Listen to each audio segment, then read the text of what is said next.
20 minutes to get up here. Now That's you right. go down Now there. you're telling me to go down there? Jeez. You can ride down the ramp here, Tony. I know, and I will. I will, I just gotta get the right page here. Are we just taking one of each of these?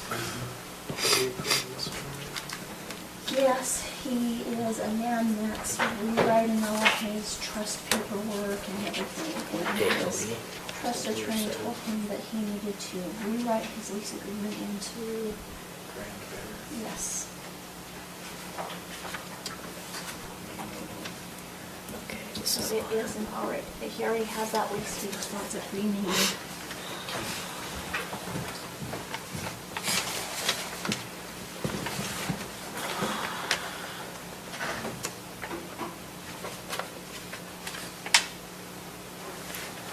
So are we terminating the other one? I mean, it's for the same space. Same space, same guy, just changing.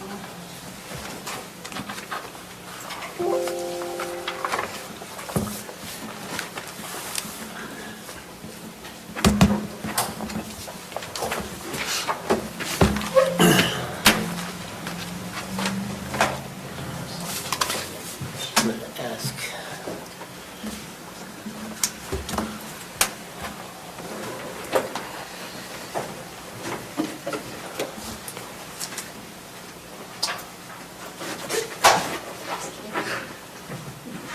So is this a single?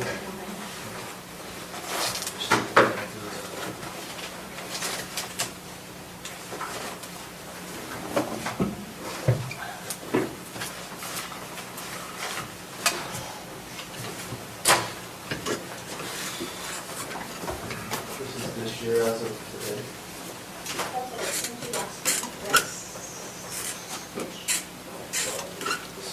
So these, one of what else?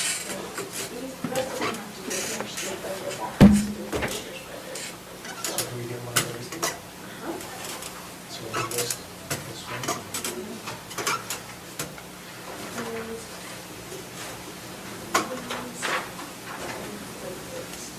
We're on the rest. Well, what was looking at that? I don't have that.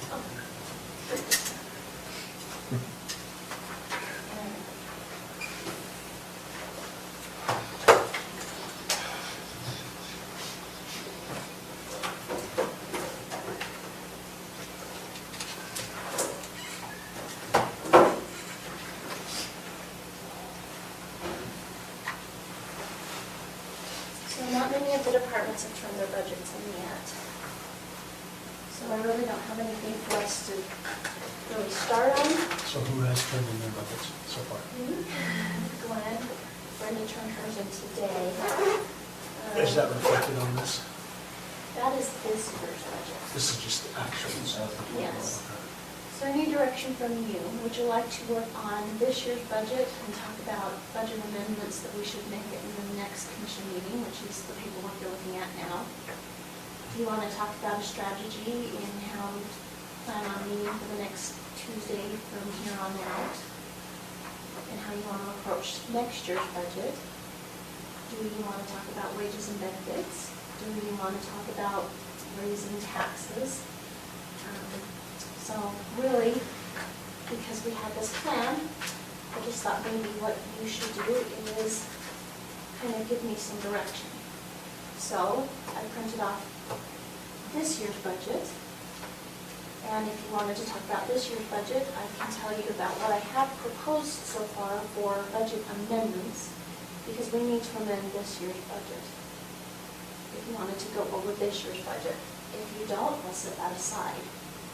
I've also printed off all of the documents that Sarah has sent you regarding her concerns with our budget for the HR contract, for budgeting, and for wages and insurance, along with the grade scale and that housing thing that she sent along with it. I started to chart out the 5% increase that we had talked about.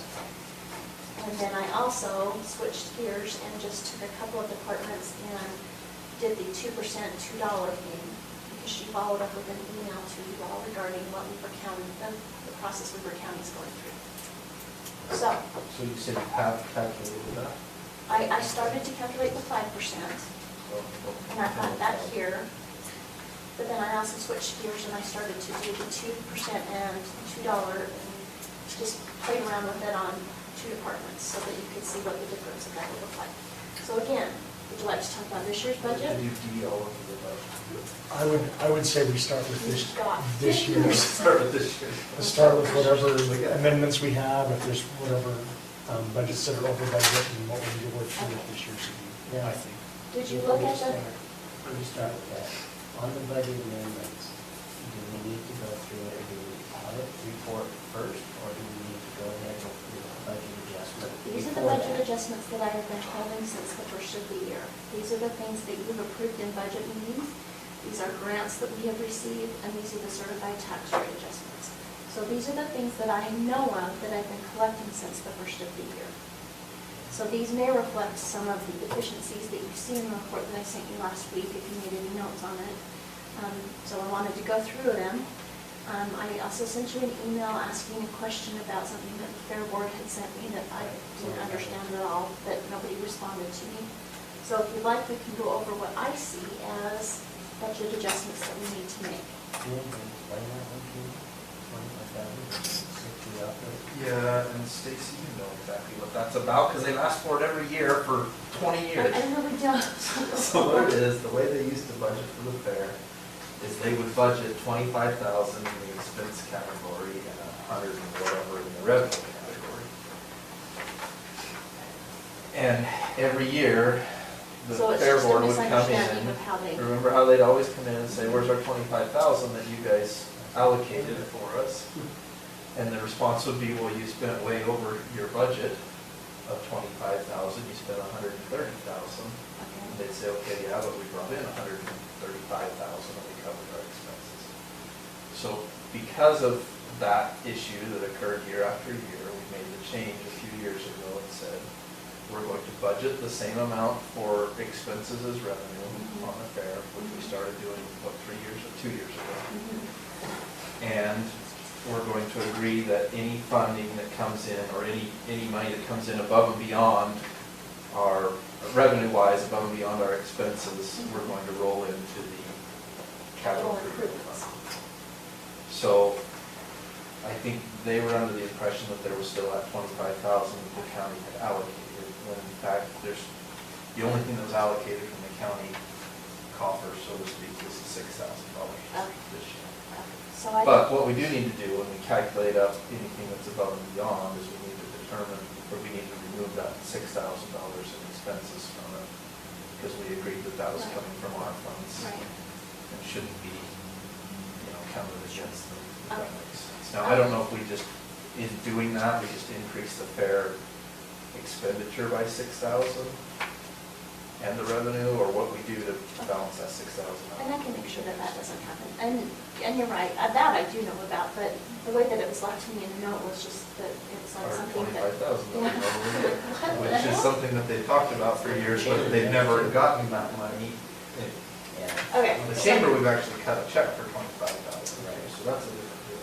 So I hope I put this list together in a way that's easy. I know it looks really busy, but the first set is the certified tax rates. So the tax rates that were approved in July generated more than we budgeted for last year. So in the general fund, we'll be seeing an increase in 91,000. The library's getting an increase in 8,000, floods 1,000, capital improvements 3,000, health is 5,000, and the general fund again is another 18,000 due to those assessing and collecting taxes.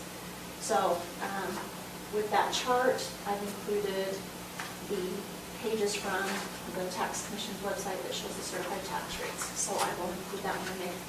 The next group is grants. So any grant that has been submitted to me has its backup documentation as far as needing to be added back into the budget. So the first one is my $25,000 election grant that we received. Then the fire department got 2 little grants, $120 and $8,000. Then the library has 4 grants that they received, and the recorder's office received a $9,000 surveyor grant. So this is a copy of all of the grants that have been received and paper that work that might like them. So there's more grants that we've received that I'm aware of Okay. that I don't think have been reported to you. And that's. We need to make sure they get Yes. reported to you. Because there was $140,000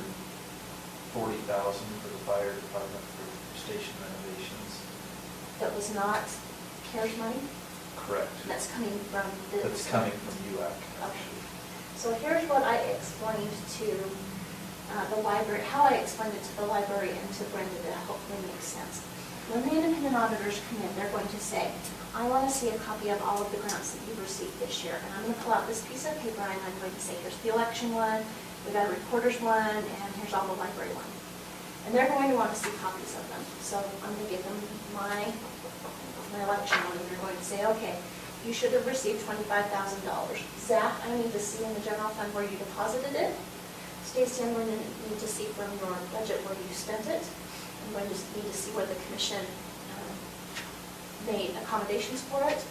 And I want to read the grant, and I want to see that you did, the grant says you needed to do A, B, C, and D to qualify for it. Now show me where you did A, B, C, and D. And I'm going to say, okay, well, I had to buy 5 pieces of voting equipment. Here's the 5 pieces of equipment.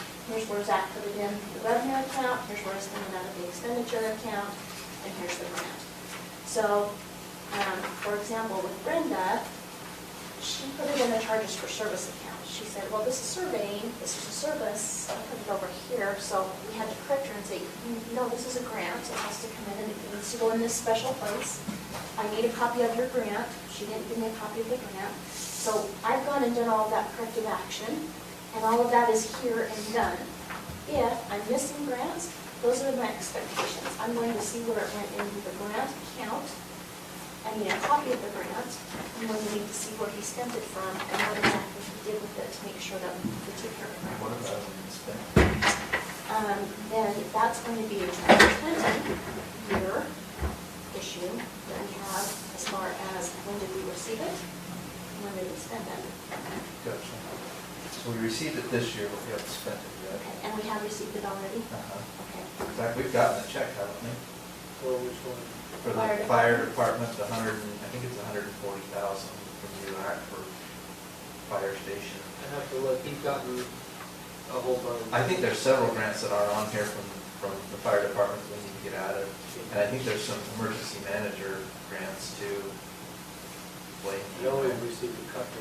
He received a couple, and I don't see them on here, so we just need to make sure. What about the economic? So I sent this That's a out good and I question said, too. I need a copy of all of it. So if they didn't get, I did ask for a copy of So everything. you need the economic development as well. To all the managers, Yeah. because there's going to be that airport one. Yep, I sent this out in July. So I have the airport one here, that's the bottom of my pack. I think a lot of what Brett stuff was so far that we've received has just been insurance. I don't know that we've gotten grant money, a whole lot of grant money for Brett. I know we've gotten a lot of insurance money, but Yeah, I don't think we have with, I know we have with the fire department. What about the GO-ED grant for economic It was development? received last year in November, right? So anything we received last year, which could be some of this economic development, is going to be deferred revenue into 2021. So you're good on last year's, but this year's, we've been awarded it, and we received the email saying we've been awarded it, so we need, I don't know that the funds have come yet, they probably haven't. it was 104. No, How much is that? 200. Just 200 and some odd. Okay, I'll have to go look. Yeah, the 100 or so was last year. Okay, so there's my. So there's list. some grants that we can. Yes, so please follow up with me on this. The next section is reimbursements. So reimbursements are not grants, doesn't have that same type of restriction where I need to see the revenue, the grant documentation, the expenditure. These are things like the first one in the reimbursements is that we made a double payment on a trailer, so Big Bubba sent us a reimbursement check. So my requirement on that is I have to see that we actually received the check, that they're not just asking for an increase in their budget for no reason. So here's a copy of the reimbursement check that we received, a copy of the receipt from Zach saying what account number he put it in, and now I need to reimburse Brett's account that same amount of money that he overspent. The next one is Brett received $23,000 when he sold a truck. And then If you go on, there's the $6,000 for the fair that you awarded them for the participants only. George Sousa asking for the money to do the infrastructure.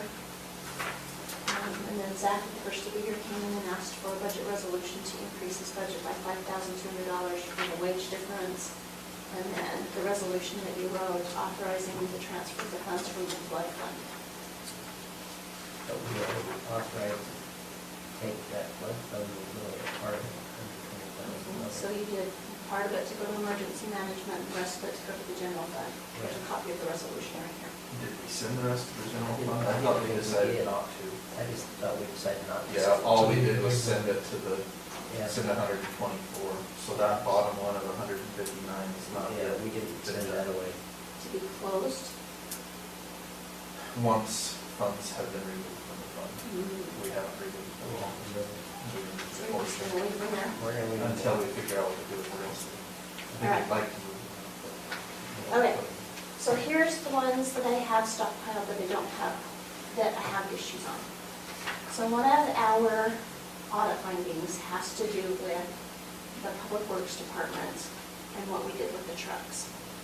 So unfortunately, the timing of the fire was unfortunate. The fire happened on December 14th, and we talked about the replacement of the trucks and the lease documents that we signed. And the conversation that we had was shortly after the first of the year.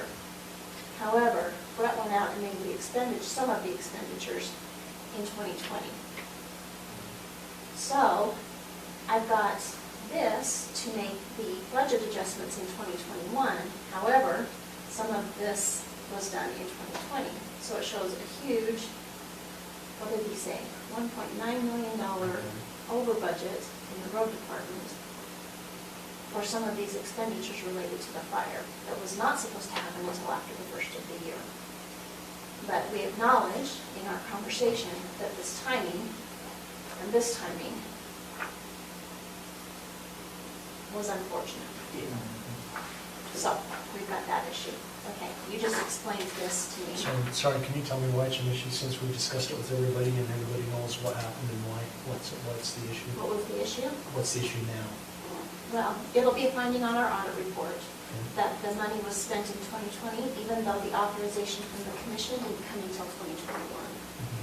So. But the audit report indicate that it was done under emergency circumstances and basis. Well, the audit report won't. The audit report will just say that the expenditures occurred prior to commission decision. I sure hope when emergencies don't happen, we have to wait for budget cycles to Yeah, that's- address the it's emergency. a little That's absurd, ridiculous. but Yes, well, It should only be a one-time audit fund. He was saying it wasn't that bad, so, don't worry, because that one problem. I think it happened Who's December the- 19th. The auditor. okay. So, back to my question, what's the issue? It'll just be an audit fund. Just- Okay. Okay, I like that one. okay. And again, we talked about this one, so The fair one. I won't deal with that. I'll talk to the fair. Was this the airport one that you were talking about, this one that we just, this notice of award? Yeah. Okay. And so we haven't received the grant funds yet. The contract, they'll do the work, and then we'll submit, and hopefully the timing works out with the state where it comes Hopefully with the this state. board will live a year, so we don't have a problem for next year. I think that'll be done before the end. So, I hope. Well, the solution is if it's not, you do a budget adjustment, you Just just like like we the did. general fund balance over and cover it. so anyway, those are my list of adjustments. I'm going to propose that I get these taken care of at the next meeting. If there's others that start to come through after, start making another list, and we'll make them at the end of the year. Aaron's suggestion was this, that we meet like this more regularly and go over things like this more regularly so that we find and identify these things, and that we point these things out to me more regularly so that they get added to the budget. Is there any reason why we couldn't do a budget amendment more frequently than once a year, rather than holding all these? I would rather we do it like once a quarter. We can do it as many times as we want. There's just, There's certain else. twice a year. There's steps that we have to follow. We have to have it published first X amount of weeks prior to your holding it and publish it so that people can review the minutes of the holding it. So we're basically making your job a little more difficult than it is now. Yeah, but having those adjustments done in the budget information we look at, we sure make it easy to look at and know where we're at. And so my thought is, why don't we just set it like once a quarter? And then, you just always know that we need to put out that information in advance of that quarterly meeting. And once a quarter, during this meeting, we go through and get it done, and we'll move on. I don't like holding them till the end of the year, because then I feel like our budgets are skewed the whole year. Hard to look at.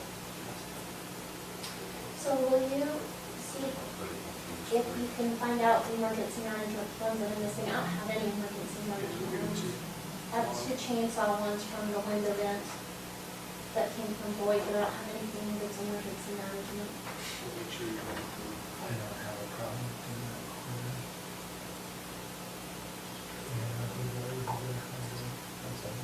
The amendments.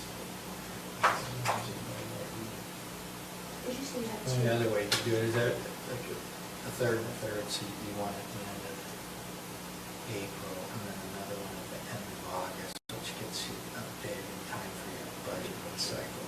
And I'd be fine with that too, just more frequently than once a year.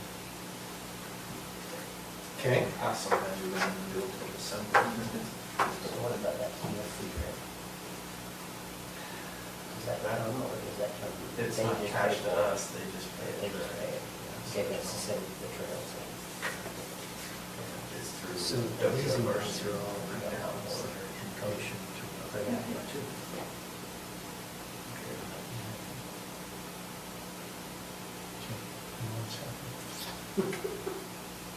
Did you say you got 2 of these? I handed it, I stuck it back on your staff.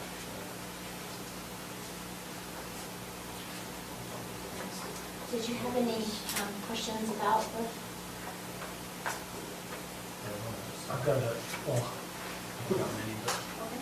can we, so, there's a couple of items that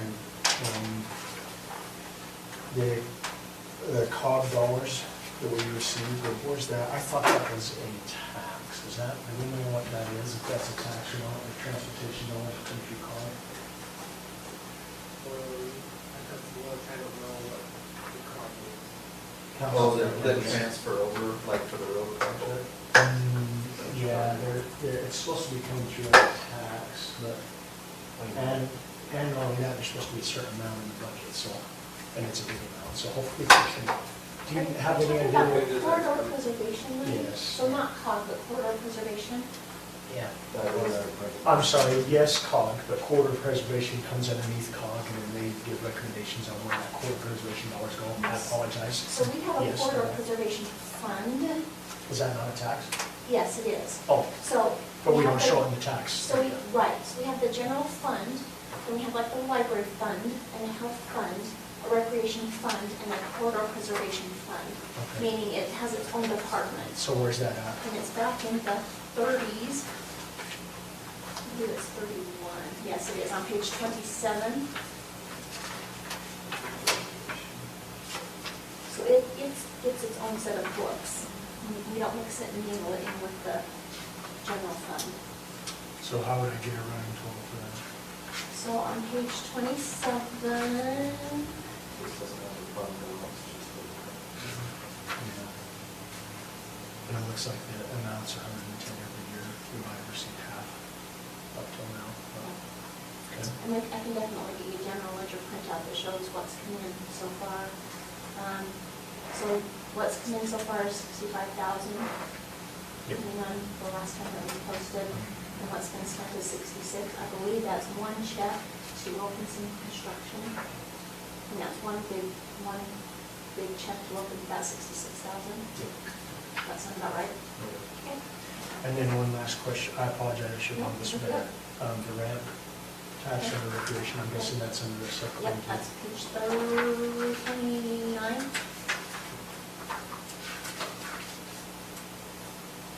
Nope. Well, 29 is the parks. Excuse me, 28.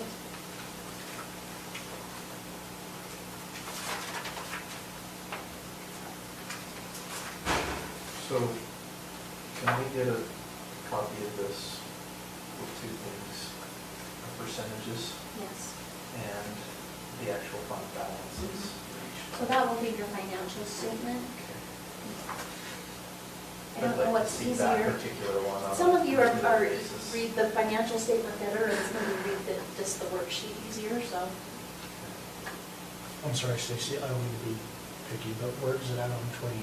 Which one is it, the ramp? Is the recreation fund, yes. Revenue, Oh, 125. you're at 32, I was on 28. So, This is big for me.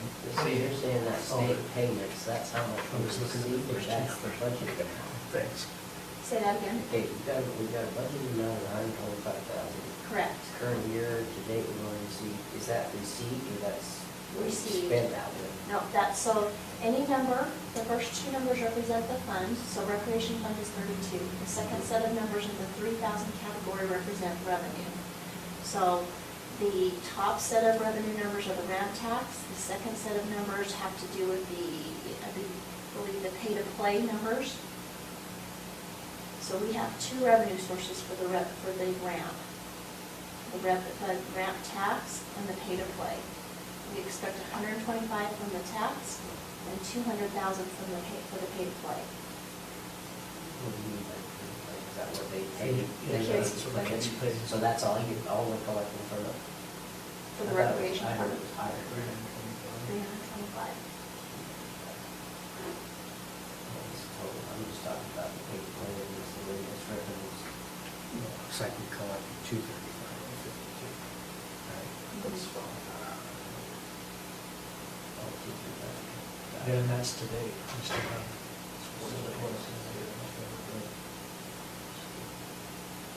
Well, there's going to be an ask that might not be so good, so. Or the department's growing, so we might have to lean towards a little bit of general fund without markets getting. So the 45, anything over 4,000 is To a make your Correct. parent employment issue, and we need to move for doing that. We are not that optimistic with that else. Is there anything that I can do to help? With- Well, so there's the employment issue. There's a lot to help me with, but, What can I do to help the board? It feels as if the board is a real sticking point in trying to facilitate the execution of the budget. And I've looked at the contract real close, and it looks like the county is the financial officer of that board. I'm not sure I understand the makeup of the board and how it is that what their part in all of this is, in the part this. So, after talking with Emily and understanding what we need to do with that position, making sure we get that actually completed, I think there's been a lot of discussions that it needs to happen, so we just need to make it happen. okay. And then there is that interlocal agreement that we have with the school and the city and the county, Mhm. and even though most of it's on the county, we'll give it to you to sign it, but, no, they do, the school does offer their facilities and that for its recreation, so I think there's some different updates we need to make to those policies in that agreement, if you want to call it, so that we run smoother.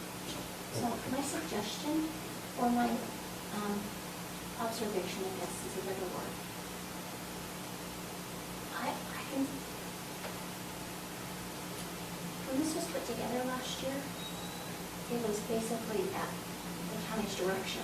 Make a line item for the round tax, make a line item for the paid play in the revenue section. And you know what? Make a line item, make an expenditure bucket for the round tax, make a bucket for the paid play. And I don't mean to say this, but I think about the second month I was here, I asked you to separate, or to have a line item for each of the sports.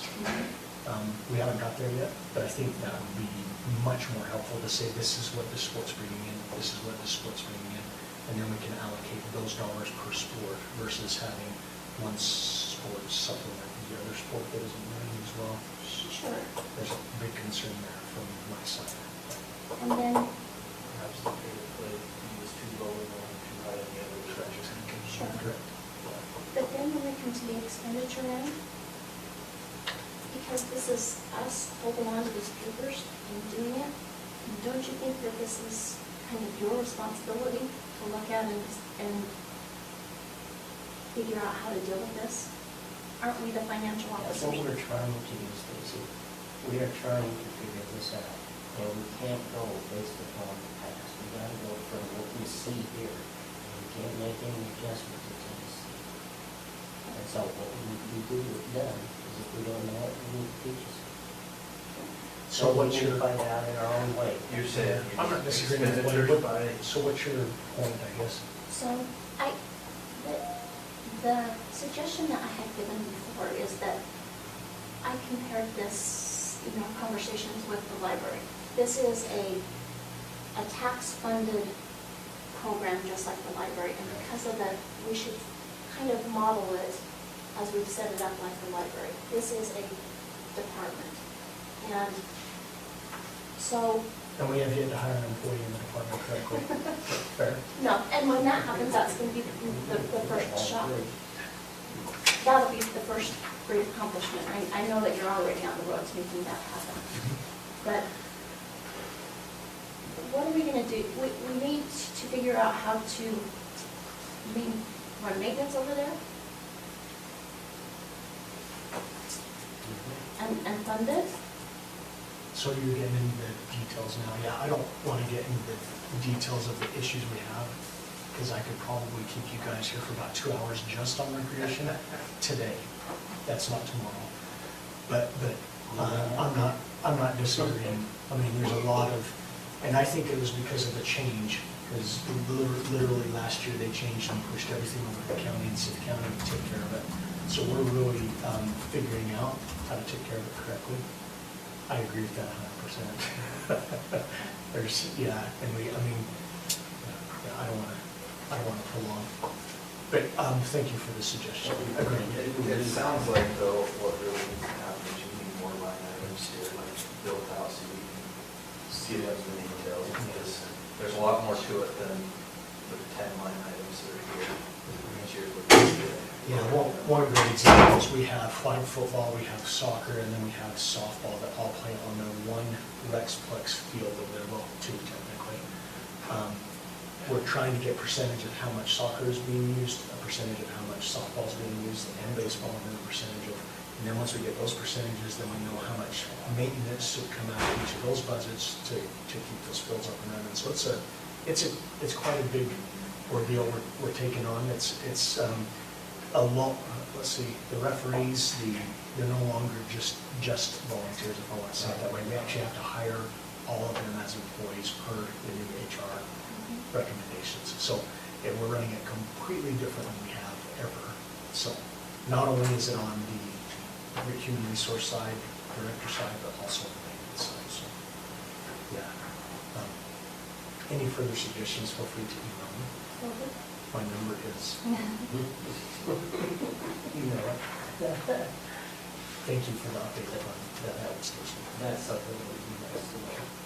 Because you can't make any decisions unless you know exactly what's going on. Those are the only 2 questions I have currently. So I was told to make a $30,000 transfer from this budget to the Public Works Department. I need to get an email over to you that per the agreement we have with recreation, the last board meeting, and I kind of indicated that to Cindy, sorry. But the board did approve finally that those expenditures that Brett made on operation and maintenance of that field. So, and again, everything was pushed on to the county and said, here, you guys take care of this. So I'm not sure if we budgeted correctly for all of that or not. But I do know it did take that time that the county roads, the Public Works Department doesn't typically see, they had to add that extra time. And I was told it was in the budget last year, but I'm not sure if it was. Unfortunately, we made the decision to adjust the budget. Maybe it was in the services otherwise classified. You've got that. There's the whole stack of money there. Buildings and grounds and supplies. But I'll get it to you in an email.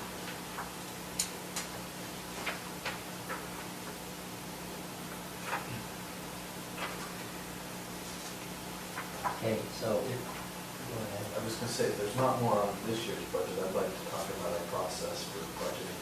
We have a clear process of this year, what we wanna do. But if you have more on this. Well, I can always ask for it anytime. Now's a good time. Well, I don't have any questions at all. For the next 20 minutes, it's a good Yeah. time. I mean, once I go through it, I'll know exactly what I'm doing, but until I go through it, I don't know. So. Did you email this? Mhm. So are we That's the one waiting I on this saw revenue right from the there. airport then? Oh no, we've got, no. So this says total miscellaneous revenue. On page 3. And you've got lease on airport space at 63,693 and then 21,588 year to date. Zach, do you know on the line item that's called lease on airport space, is that just one line item where you put like all the Forest Service revenue?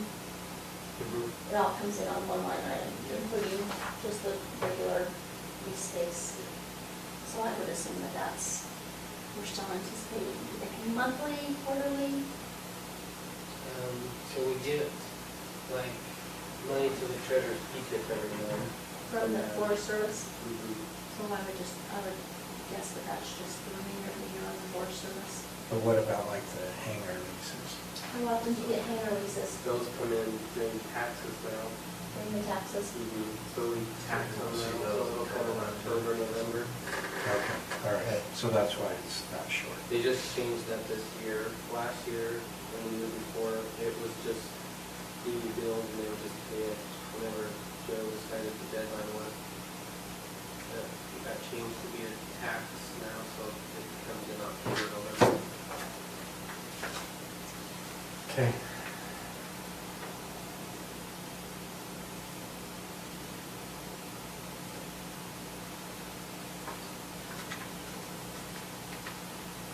And then this amount, prior year surplus, was that just excess in their account? No, that was what we needed to balance the budget last year. We needed just that much left over. For the transfer from last year, or from the fund balance. So in other words, there was a fund that we built up, and this is what we had to do what was in. No, we were short $89,000 to make our budget balance. So rather than raise taxes, we pulled $89,000 from our fund balance. And that was the airport fund? or the- No, that general fund balance. See, that's what's confusing, I was thinking that was the airport. Okay, that's just the general. So in other words, we're not keeping up with, The last 2 years, we pulled from the general fund balance. pay for the airport. No, it has This has nothing to do with the nothing to do airport. with though. airport, Okay, that was- just to make our This budget is- balance, our general fund budget balance. So we're not keeping up actual expenditures. That's my, I'm just, these are the revenue accounts. I wasn't looking at the expenditure page. Okay. And in the future, just, you might want to change that county council evaluation. So we still, I was gonna mention that, we still have it on our check out base too. Yeah, It's still it this says this council, and it says council to the 11th, I believe. Lance has the same thing in his, he has it in all of his stuff, it's all county council. Okay, you want to talk about next year? Well, this year's budgeting, so budgeting for 2022. Okay.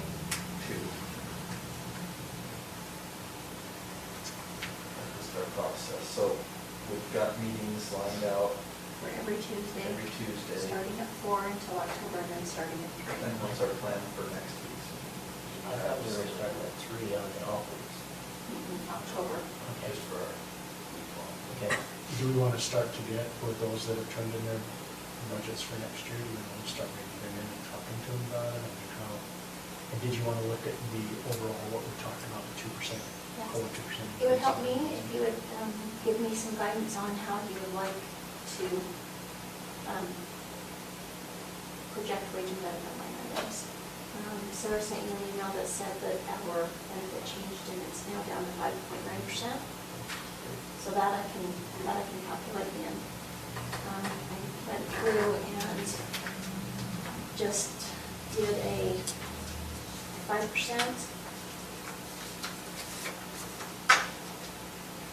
This is what the 5% increase. And then you said at some point you did a. One of our calculations, we don't want to know. Not total overall, just by departments. So when you do these next, when you give us a total overall. Sure. So we kind of have an idea. Well, so I started to do this, and this is what I put together. And then this is just two departments that I went through and did 2% and then $2 and then 2%. So this shows the individual increase, but not an overall increase. Okay. And here's why.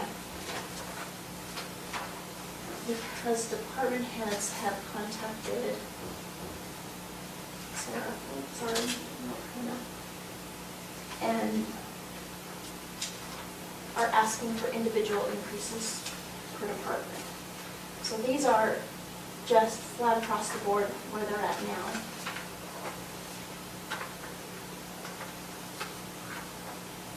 Did you know? One year's that. Oh, you already got it. Oh, okay.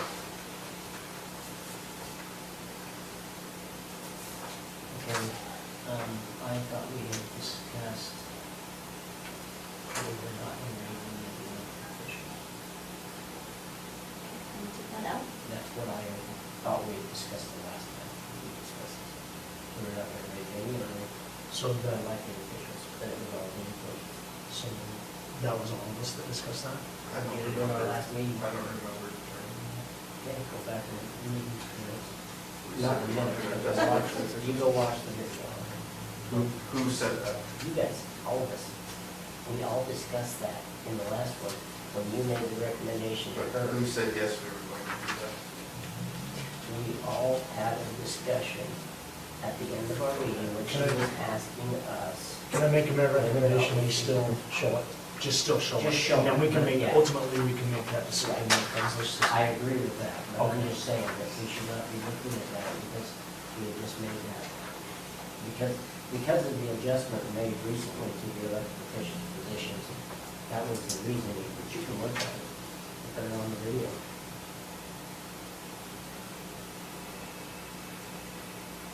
Because that was your directive, right? My directive was to apply the 5% across the board. Can't do that. And then we can go from there. And if I'm wrong, I'm wrong, all the way to Yeah.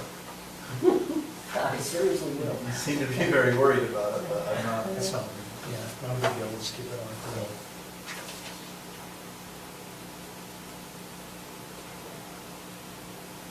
Well, I would like to see people, each department submit their budget based upon the current numbers, and then we can go through and do the adjustments as we see it needs to be done.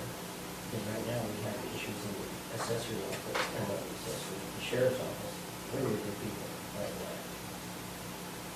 And we may have to put more money into that area, So, or do some adjustments in that.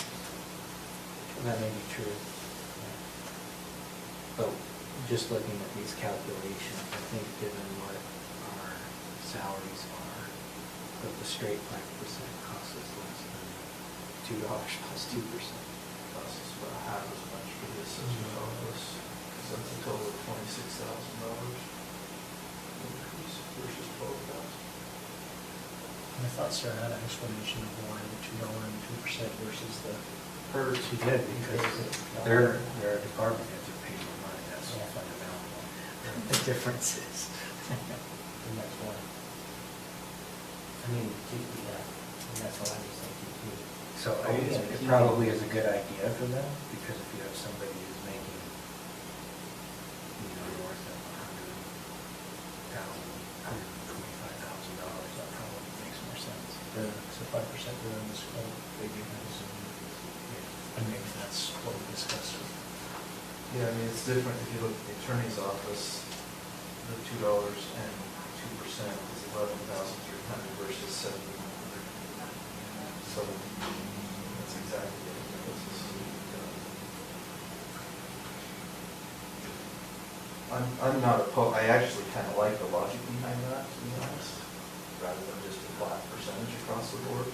But You'd have to adjust it down if you're down like $1. But, yeah, I mean, maybe you have to adjust it, maybe it's $1 and 2%, I don't know. Yeah. Or $1.50. Maybe that's something we look at. If it were $1 and 2%, you're still gonna be slightly higher, but you'd be talking like 15,000 for the assessor's office versus 12,000 overall. That makes sense.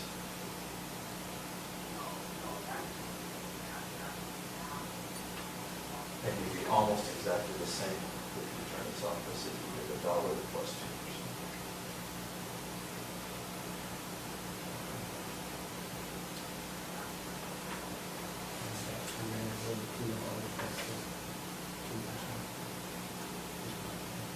Well, I would too, but when it comes down to it, and we look for totals, I'm quite certain that we're probably looking at a couple $100,000 overall.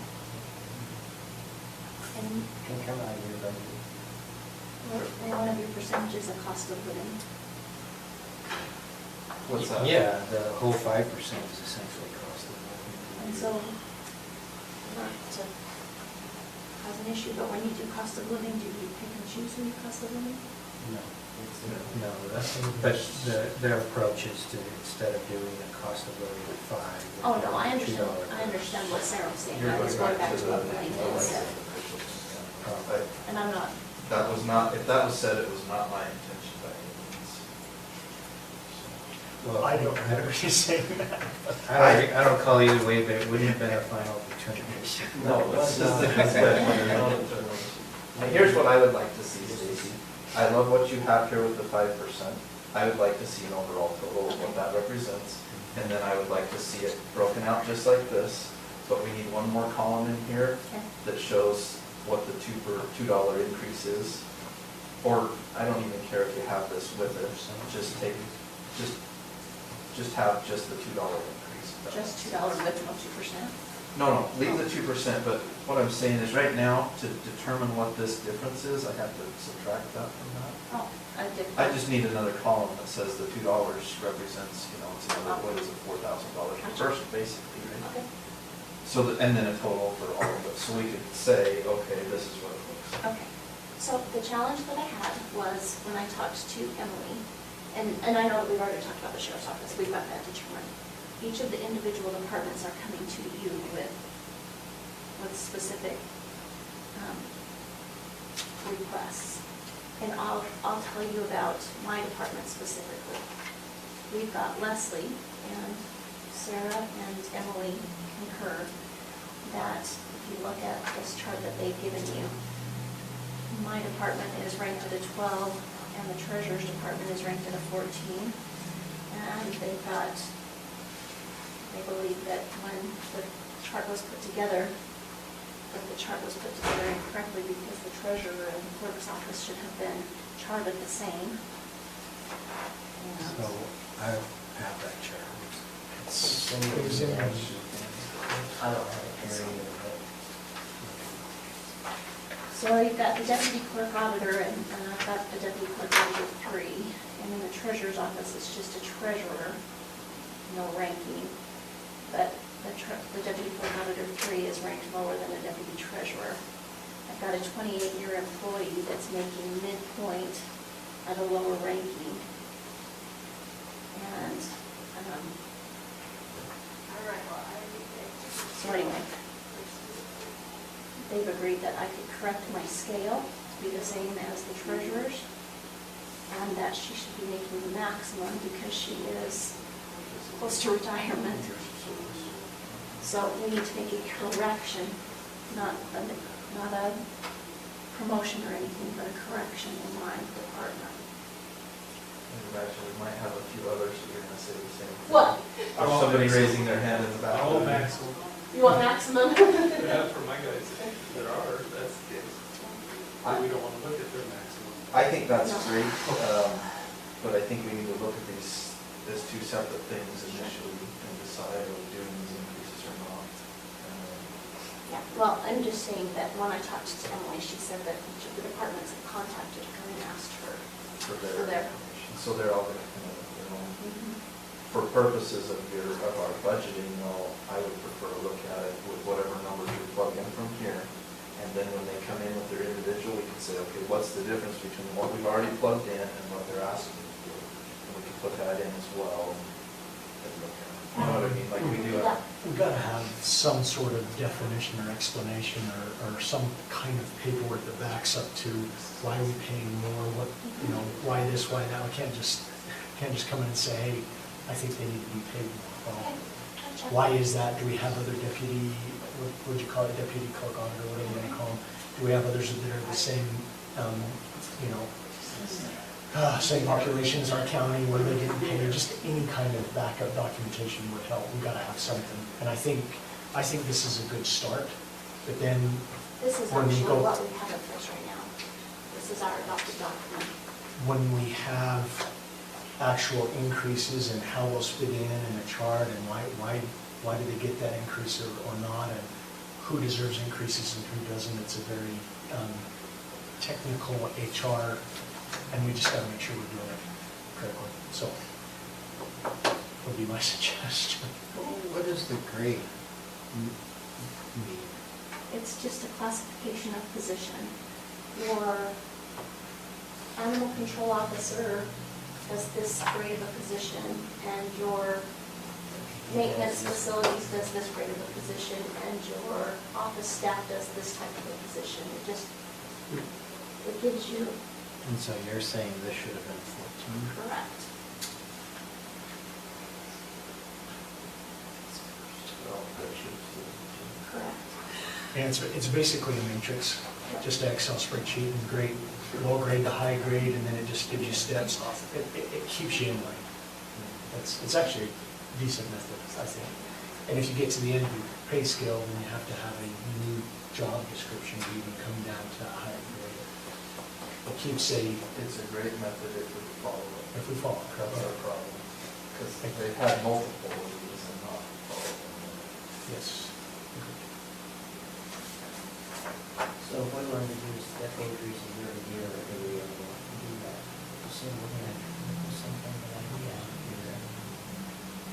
There was a whole plan in place at one point for that. And you're gonna hear about that plan from every one of these department heads that come in who've been here for very long. Am I wrong? They're all gonna come in and talk about the plan that's in place 4 years That's why they've all ago. called in. Yeah. There is a plan that could be re-implemented. So maybe next week we go over anywhere with more of this stuff, try to figure out. And then it's like, Shucks, move your face here.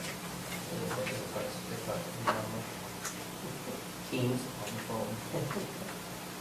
Yeah. So, what was the date given to get the Last budget Monday. back? Last Monday. Well, it sounds like we've done a lot of releasing to do. For those who didn't get their budgets. in. So, are we gonna ask the people, ask each department to go and bring in with any of these numbers, or just with the current numbers, and then we'll make the adjustments? I would suggest that, not lower the weight numbers. They should, What we're I would gonna say they don't decide. need to say anything about budget and, or about their wages and benefits. Just their request. Unless they have a request for a change in wages and benefits. And Otherwise, then we can go through and we can put in whatever dollar amount it is, and we still miss it. What do we need to do with the departments for over to help get them submit their budgets to you? Yeah, maybe I'll send out a list of parameters for that you can encourage them.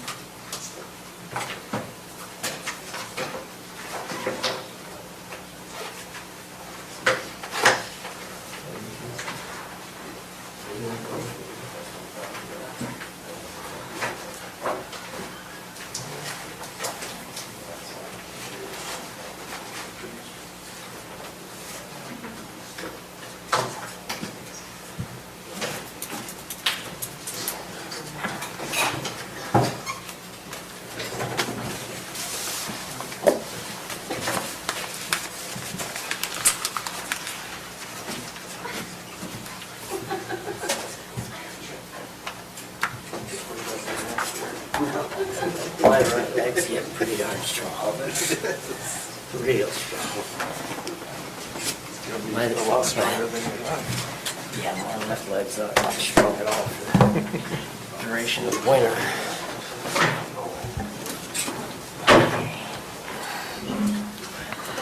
Figure out how to do this so you don't fall over and hurt yourself. I won't problem. Okay.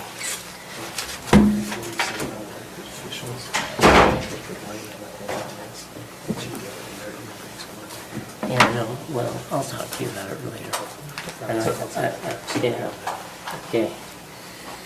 But I can talk to you about it later.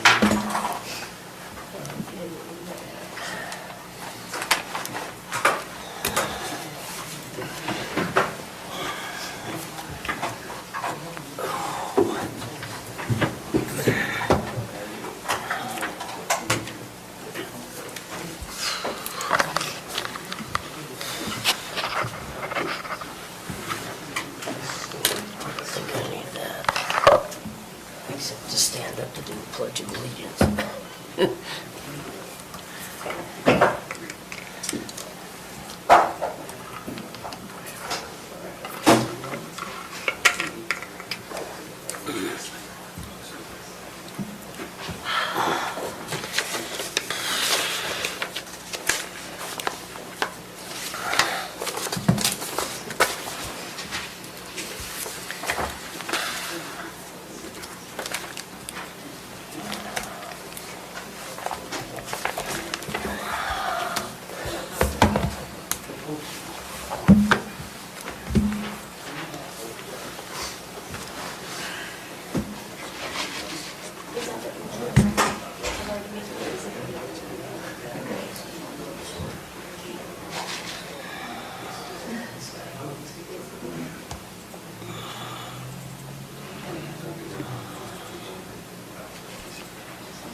Is that what Matt said he wasn't going to be here. Yeah, he won't be here, he's in Lake Powell. Oh, is he? Yeah. That's why. I just got a text that the fire department wants to postpone item number 1.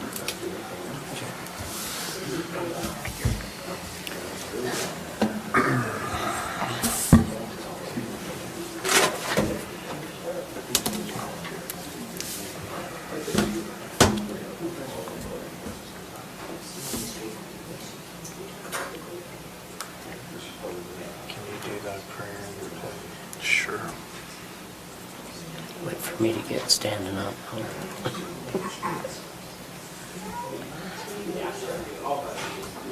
Okay, so postpone that one.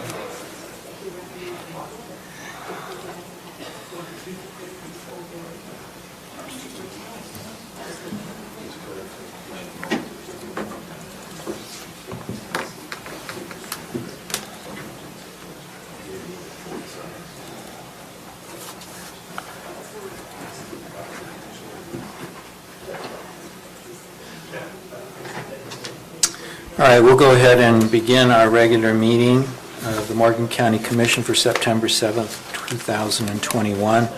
We'll note that all members of the commission are present, with the exception of Member Wilson, who is excused. Thank you to the members of the public who have joined us tonight.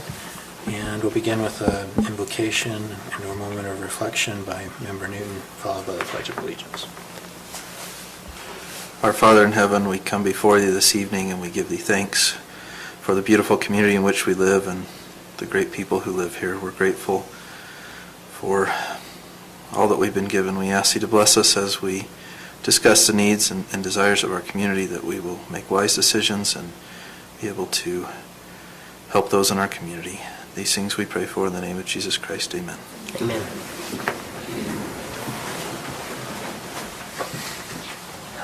I pledge allegiance to the flag of the United States of America and to the republic for which it stands, one nation, under God, indivisible, with liberty and justice for all.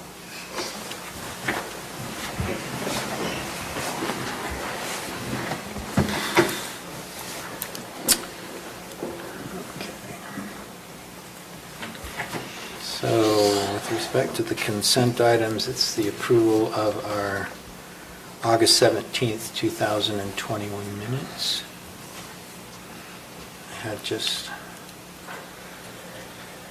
couple of minor things myself.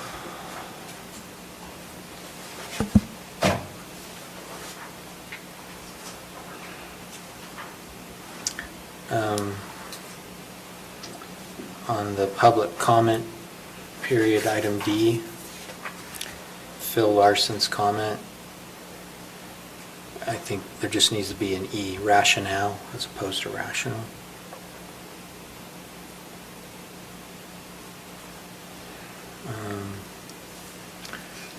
The E, action item number 1 in the motion, I typically capitalize the word commissioner throughout, just missing a capital C there.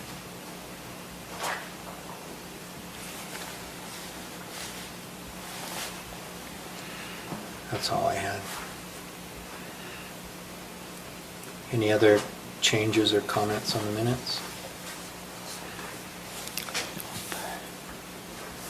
I'll move to approve the minutes from August 17th. I'll second it. Okay, we have a motion to approve the minutes from August 17th, 2021, made by Commissioner Newton, seconded by Commissioner Fackrell. All in favor? Aye. Any opposed? Okay, do we have conflicts of interest to declare, anyone?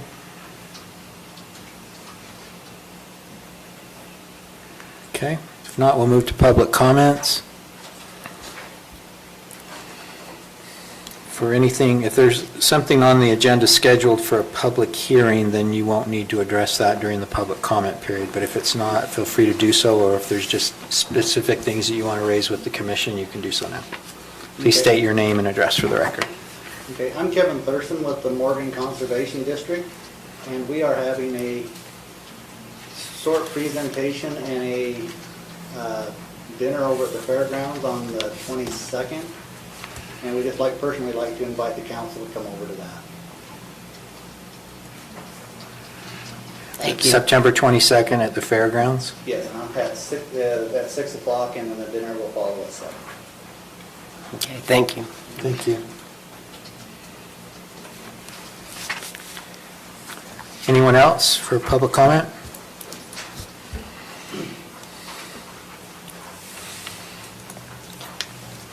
My name's Larry Parker. I live in Trappers Point. And I know on item 6 we have an item coming up. I'm also on the HOA board.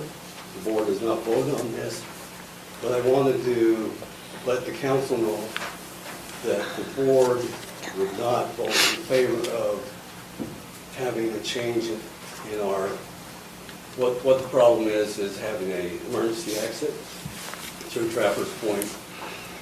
The HOA ended up inheriting the situation like it is now. And we're worried about if the county tries to force that road through, who's going to pay for it? Because the county and the developer okayed that and pushed it through. And then it ended up coming to the HOA. We're worried about, at least me as a HOA owner and on the board, worried about any costs that the county would impose on the HOA from trying to force that road through. It wasn't put in at the right time. Thank you.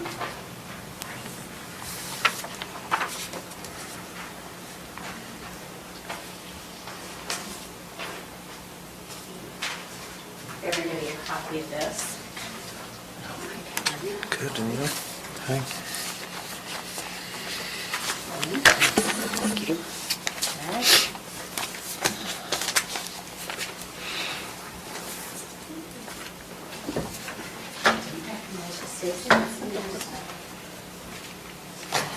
I'm Tina Cannon. I live in Frontier Drive in Mountain Green.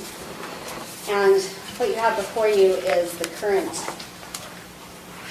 There are photos of the emergency access easement that will be discussed for Frontier Estates later on your agenda. But if the developer stays true to his past actions, he's going to get up here and tell you that it came as a surprise to him that this access easement was not accessible. I know that's what Lance told me before the planning commission meeting, that they were all surprised. So the first thing you have in your stack of papers are the minutes from December 6, 2007. Forgive me, I didn't give you all the pages, it covers over 15. But I've given you the first and the last, discussing the issue of the emergency access easement. This is not new, it's been an issue for now over 14 years. It has actually been an issue since the association was formed and Plat 2 was recorded. As you can see from the photos, you have a picture of the easement. In that easement, there is a drain, there's a light fixture, there's a power box, and then I've given you, with my daughter's dog there, to give you some reference, that is a Weimaraner, that is not a small dog. And that is the grate, that is the storm drain, that is in the middle of your easement. And then in the driest summer on record, you have a standing 4.5 of water in the middle of that easement.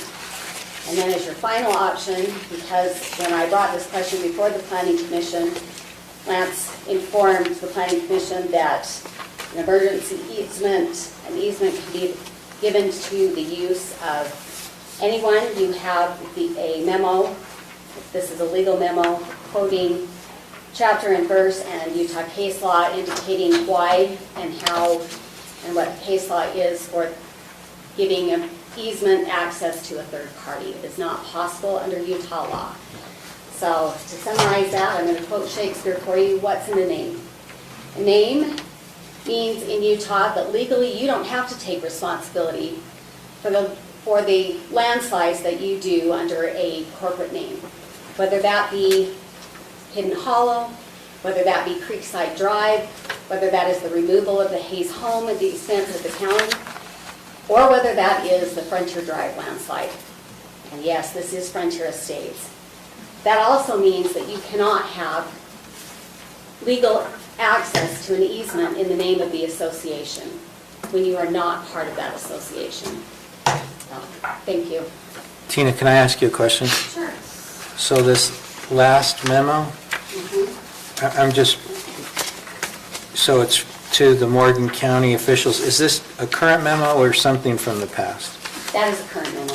I have that done at my expense after the planning commission meeting. Okay. Garrett, did you get a copy of this? I didn't.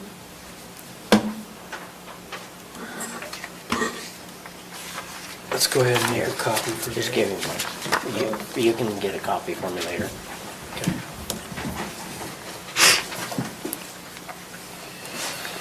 Anyone else or public comment?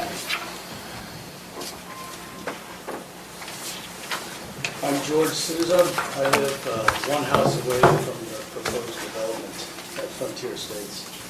And I've been against any development there for a long time. Every time it's come up, I've been against it. I've submitted information to the Planning Commission. I'm still against it. Nothing has changed. For numerous reasons, particularly the landslide issue, which damaged my property and several other properties nearby. I want to read you this from Rich Koski. He just sent me this today, and he wanted me to voice his concerns as well. Let's see. Could you voice my concern for the impact on my property value and the existing mature trees, landscaping, and fence erected by the HOA? Are they aware there is a removable section of fence? Yes, the HOA is. I think we all are. It's actually very difficult to remove because it does have screws in place, and they would have to be taken out and paint covering the screw head, so it's hard to get them out, I'm sure. But he goes on to say, in the remote case of an emergency now, people could drive across my lawn, which I assumed was the intent. Actually, there's trees in the way, so it would be difficult to drive across his lawn. I never expected any kind of improved road to be built. We won't be back until about the 28th. My opinion is they should deny the new subdivision. It seems to grow each time they come back to planning. or find an alternative egress option if it has to be upgraded. Essentially, he doesn't want that easement upgraded into a gravel road across his property. So that's his point, and I feel the same. If I would feel the same if I were him.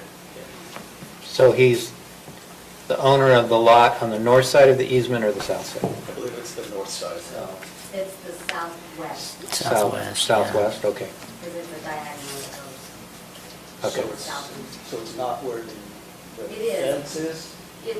But Richard's on the west side and the south side. Because it kind of splits the lot line, right? It's like Like 15 feet on either side. So if you're looking at the corner there, he's on the right? Okay, then Mike and Amy, okay, so he's got Okay, that property. thank you.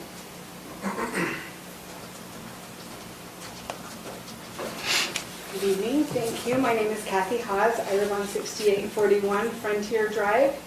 And just to clarify, I talked to Amy Jones, the owner that owns the adjacent property also. She was going to try and reach out to Stacy or find emails. I don't know if that happened, but she also had the same concerns.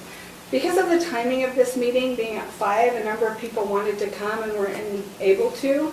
So I was just going to remind, especially the new commission members, about the signatures on the letter that was presented to the county in 2018 from a number of homeowners opposing the development in that Dry Creek area for all of the reasons that we've been opposing it.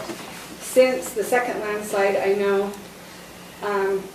referring to some of Tina's notes, back in October 2007, here's the county council notes, where Member Gardner stated he had spoken with Mr. Ashland from the Utah Geological Survey. He recommended no building, and then they talked about, Member Sunday moved to table it to talk to Sherry Christensen to allow more time to talk about the secondary access.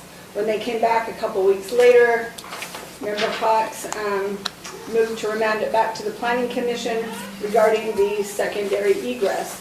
So when they brought it back in December, it was denied without being seconded. I mean, it wasn't moved on because it didn't even get a second. So as Tina said, this property under various names has been brought back and denied multiple times for various reasons. I've got 2 pages worth of experts with their concerns. We presented in 2007 this booklet to the county council. It goes back further than that. This is a copy from 1992, the geotech, CTC geotech that was done on Trappers Point subdivision before it was developed. In here it states a number of problems, and if we were going to develop things that should have been done, sloped backyards, etc. I didn't print it out because it's a large document, but we also have the geotech information from Kent Smith Construction that did develop the property along with other persons. And also in there were concerns and recommendations that were not followed. We had 2 landslides so far, have been promised that with wet years we're probably looking at more. And so all the problems with this property, and there's a number of problems, the secondary egress, have been ongoing, and things have been done that shouldn't have been. But we can't do anything about them now because our subdivision is there. We're built where we're built and how we're built. And I understand property rights and if you own property to be able to develop, but it shouldn't be done, in my opinion, and also law, without following the legal matters such as secondary egress that the county made the deal with the developer to put in. That wasn't the homeowners, and all that infrastructure was put in prior to the development and has been known for all those years. So we're already not safe as we could be, but to add additional homes to that situation, knowing what we know of the various problems involved and legal requirements, to me, would be a slap in the face to the homeowners that do exist, because I think that current homeowners' rights should equal development rights. And we absolutely are not against development in Morgan County. We've had a number of subdivisions put in and welcomed incredible neighbors. We just want it done safely and correctly. I have copies of multiple things that I didn't want to overburden you with, but absolutely not just opinion, but based on facts, there are reasons that this subdivision should not be allowed to go forth. Thank you. Thank you. Anyone else that wishes to address the commission as part of the public comment period? Okay, we'll go ahead and close the public comment period and move on to our action items. The first, the Fire Authority presentation of the Morgan County Fire and EMS fee schedule to the commission for approval. That one, the fire district has asked that we postpone. So we'll postpone that till our next meeting.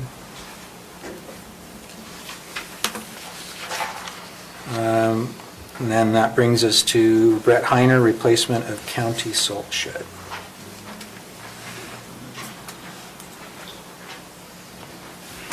Okay, has everybody read the Butler County salt shed? Any questions on taking the old one down and where we're at? Put a new one up? I have a question. Okay. The available funds versus what the Wasatch Civil Engineering went and decided, or thought it was going to cost, is the cost going to be as much as what they said it is, or is it what you put in here as available funds? This is our estimate, and we've got two different prices on two different sheds. Lance, will you put those pictures up there? Yes. We've got some pictures we can show you. So the site work, if you look at the price, so the site work is the same whether we put a shed that would be similar to a UDOT salt shed, which would be concrete block and regular trusses, or a material shed, and we'll show you a picture of one. So the site work's the same, it's just a matter of the cost of the building when we decide to build it. Okay. What's the source of the available funds? Now, Is that just... So the source is, we've got $100,000 from the insurance wind damage, Okay. and we've got about $95,000 in capital improvements, so that's where I come up with that figure. So if we go beyond that, we would have to find additional funds.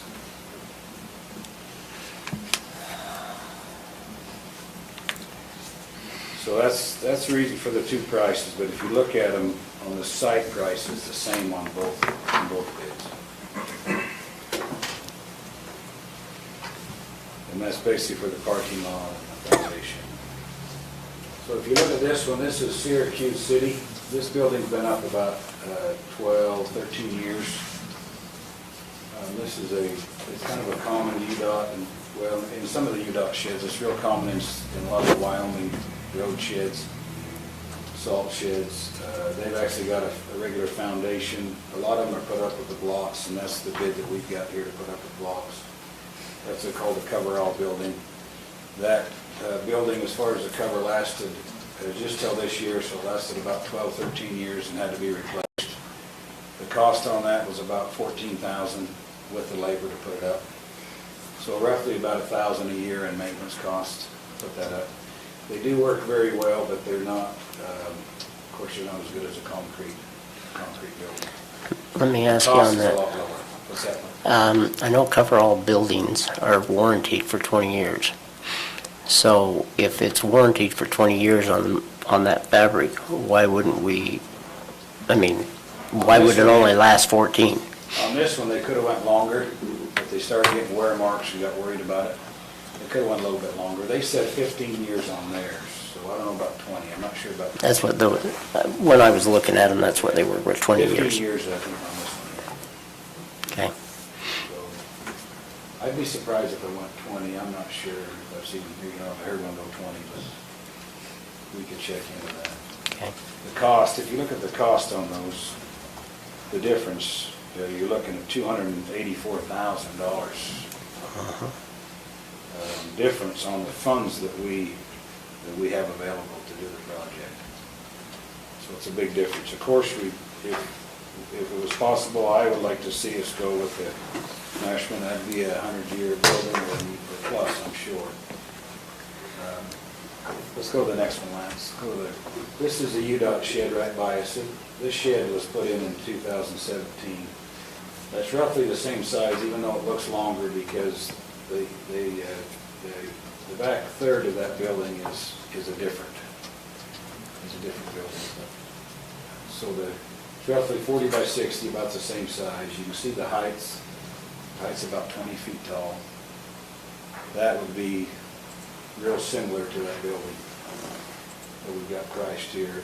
Another plus would be the building would would match everything that we've got in the neighborhood. You know, I mean, the fairway glass across the road, Center Point, just kitty corner from us. This type of building would match what's, you know, what is in that area. So it really just comes down to the money and the maintenance that you would have on a coverall type building. Both of them would work. Both of them would work fine. Both of them the same size. Both of them are pretty close to the same height. They hold almost the same capacity. This would hold just a little bit more because it has square corners, so you'd have a little more capacity instead of having a round top. But Brett, do you know if the city, do they agree with the fabric building in that neighborhood? Because obviously there's no other fabric buildings in that neighborhood. We'd be the only one with that. Yeah, Ty was okay with that. Of course, he would like to see this one. You know, he would definitely like to see this one. But like I say, we're about 200, you're close to $300,000 difference to do a more permanent building.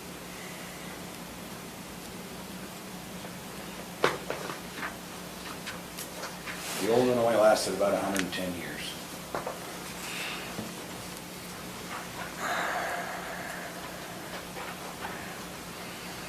So I'm just wanting to make sure I'm understanding the way you work this estimate. So you've got your site work for the 120, Yes.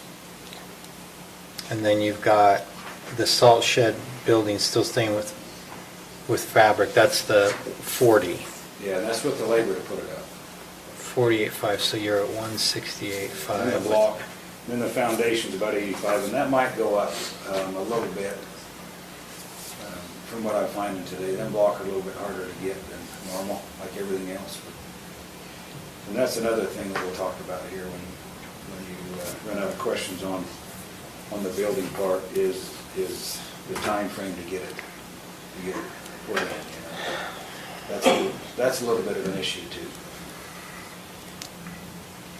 So and then this metal building, that's the one coming in at 465. Yes. Right. And that's our estimate. That could change a little bit. The coverall building, I think is pretty close. At the most, we could be about 10,000, 15,000 off. This concrete building, we would still have to put it out to bid. So that could change a little bit. The coverall, we won't have to put it out to bid because we're doing most of the stuff ourselves except for the coverall building itself. Coverall building would be better than what we had. Be a lot better than what we had, be a lot safer. Yeah. And if you look at the estimate, that's asphalt in the parking lot, which we never had, except right in front of part of the shop, not even the whole shop's got asphalt in front of it. So that'd be a big plus for us. That would help. Stay cleaned up, be more efficient. So either way we win, I think, on this deal, just whether we want to spend the money for a more permanent building or not. Brett, do you know if the insurance you said was 100,000? Do you know if there's any ties to that insurance? Is it just the structure itself? Or does it also include site work? Just the structure itself. There wasn't much underneath it, so. So if the insurance is 100,000 and our structure for the fabric is going to be 48 and change, then we'd have 50,000. We don't know where we would spend it. Well, they don't care how we spend it. I've had this conversation with me already. They don't care how we do it. Here's your money for your shed. You do what you can with it. Okay. So no ties. So no ties. Okay. Not a problem. I thought it worked out pretty good. I thought they was pretty good to us. Well, they've been pretty good to us on this whole project. You know, with the fire and this wind damage, in my opinion, they treated us pretty good. That's a good start, that 100,000 on that building. If it was just falling down without the windstorm, we'd be 100,000 short. So. Correct. you've got concrete walls with a steel roof. What if you did steel, you know, a steel framed building with the Well, you metal can't do that siding? with salt. That's the problem. Okay. It just won't last. And the states tried that. The states put up a few and they've had to take them back down eventually, 10 or 15 years later. The salt's pretty hard on stuff. The salt doesn't seem to bother the fabric. And then you notice here, it's got concrete walls up about 12 feet, and the salt really doesn't go up any higher than that. But it could. It could. Yeah, could if we Try not needed to it. put it up on the block too much. I noticed the You gotta one, have that room to get a truck in there and get that loader to stack it, you know. I noticed over in Warrenship, they have the coveralls, They do have one there, don't they? and they worked quite well. Have you talked to them about theirs? Oh, yeah. And it was they've had it for a long time. Yeah, I'm not sure how long they've had that one, but it's probably been 15, 20 years. Yeah, that's right. If you go to Wyoming, all over, they've got a lot of satellite sheds, you know, they've got a lot of real places in all of the Wyoming highways, the 2-lane highways. They've got them all over the place. They're all tan, they all get the same color, kind of that Wyoming, kind of that lighter brown color. They must have good luck with it, because they've got them all over the place. And they've got a lot of that block system that we're talking about. Have you ever seen the block system where you just tie those blocks together? They've got those everywhere. And Wyoming, you know, they have a lot of wind, a little harsher than here, I think, in some places. So they must hold up pretty good. They do. So here's the other thing about going to this building is the time frame. I mean, I need a salt shed by December if we can get it. Let's hope we have a winter, right? Let's hope we have a big one. Well, I need a salt shed even worse if we have a big one. The coverall building, I can get up a little quicker, I think. This one, I'm at the mercy of a contractor, right? Let's say we go with this one, I've got to put it out to bid this week if we can, get it out in the public to bid. That's gonna take a little time. If we get a contractor on board, is the price gonna come back what we need? And can they get it done? Can they get the concrete, can they get it done? We know the whole problem with the construction world right now, so that's the other reason. I mean, I would rather have this building, but when it comes to the coverall type building, I'm more confident I can get it installed maybe by November. You know, you've convinced me. Do you have an alternative if this structure does not get built this winter? What's the alternative? Where do you store your salt? What do you do? You mean if we can't get either one done? Yeah. Well, we're gonna have to order salt often, not get big quantities, and I'm gonna have to cover it with sand best I can. I mean, you can survive, but it's not fun, especially if we get a big winter. I mean, there's ways you can do it. I was at the old UDOT shed for a long time, and we did that. I mean, we had to order often, you know what I mean? You come close a few times. Are you gonna It's just put, not a good way to go, but you can't, we'd have to survive, we'd have no choice. are you gonna, if you get the coverall one, are you gonna put a back end in it? Say that again. Are you gonna put a back end in the coverall building? You mean Like, instead of having the open, are you gonna have are you an gonna- end on it, yes. Yes, Yeah. okay. And then what we'll do on them blocks, we'll go 3 rows around on the blocks, and at the end, I'll stack a few more up to try to make a little bit of a pyramid, so we've got a room to stack, to push that salt up and use as much as we can. Okay, And so, all right. So what do you need from us, the direction? yeah, I need an okay to do one or the other. You'll have to come up with one to do the, you'll have to come up with 300,000 to do that. It'll be more expensive. But we really don't have to come up with anything unless I go over budget some on it, but I don't anticipate, you know, like I said earlier, 10, 15, 20,000 at the most, but, I mean, it's coming in close. The only thing that's surprising us a little bit is the block, the availability and the price of the block. Right. So the price of the block could double by the time we get all we need. We need 85 block, that's a lot of them. We estimated about $100 a block, and I got a quote today for $165 a block. And if I can get them. But that only increases it about $8,000. Okay. So I need a little bit of variance on that, you know, I mean, if I have to go over just a little bit to get the job done. I'm ready for a motion. I'll move that we allow the Public Works Department to put up a fabric structure for the salt storage shed. I'll second the motion.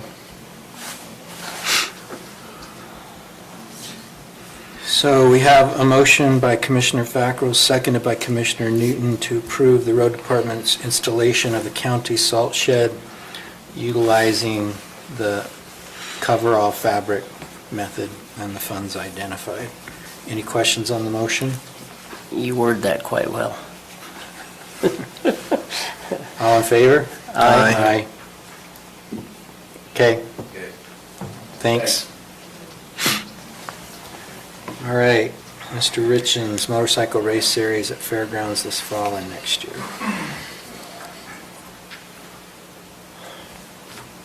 Hi, my name's Trevor Richens. I was born and raised here in Morgan, and I'm here to talk to you guys about hosting / promoting some youth motorcycle races at the county fairgrounds. I'm also hoping to do pit bike races at the fairgrounds, so we're all on the same page. A pit bike is a small bike that's been lightly modified to be comfortable for an adult. So what I'm hoping to accomplish with this is to provide the local youth with a fun, safe, welcoming, but also competitive atmosphere for them to ride and race their motorcycles. And then the funds would come from the people that are racing the pit bikes. They're very popular right now.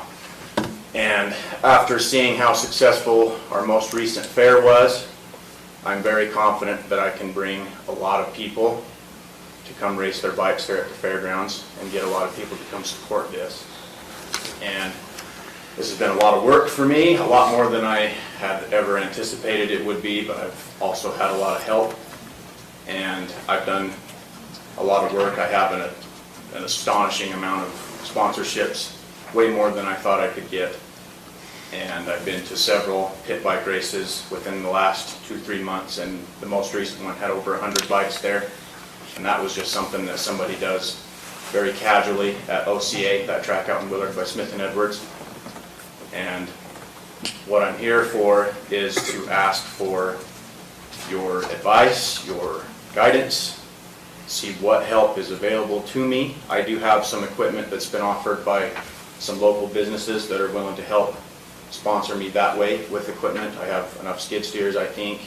I could maybe use a water truck or a larger loader. And I understand that you don't just let anybody jump in the county's equipment, and I wouldn't be surprised if that's not an option, but that is something I could use.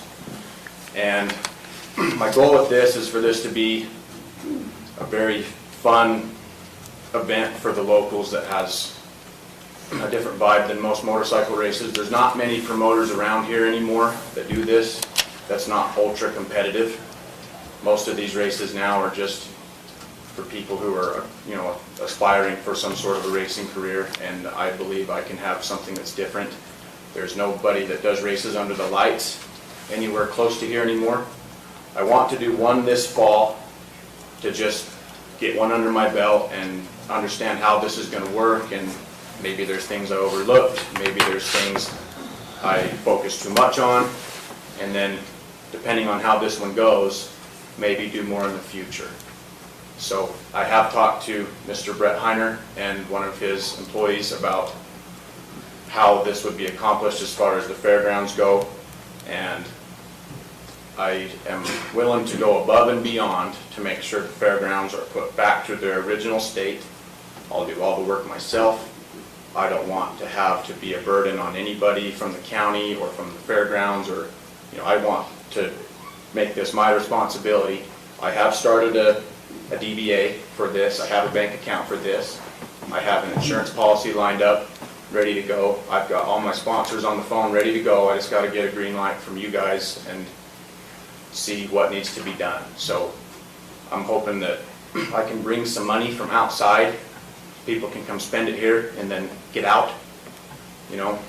I think that I can bring money to the restaurants. Hopefully, if this turns into something, which I believe I can, make this something very cool, this could be a staple event that Morgan hosts that people from all around look forward to, particularly the kids.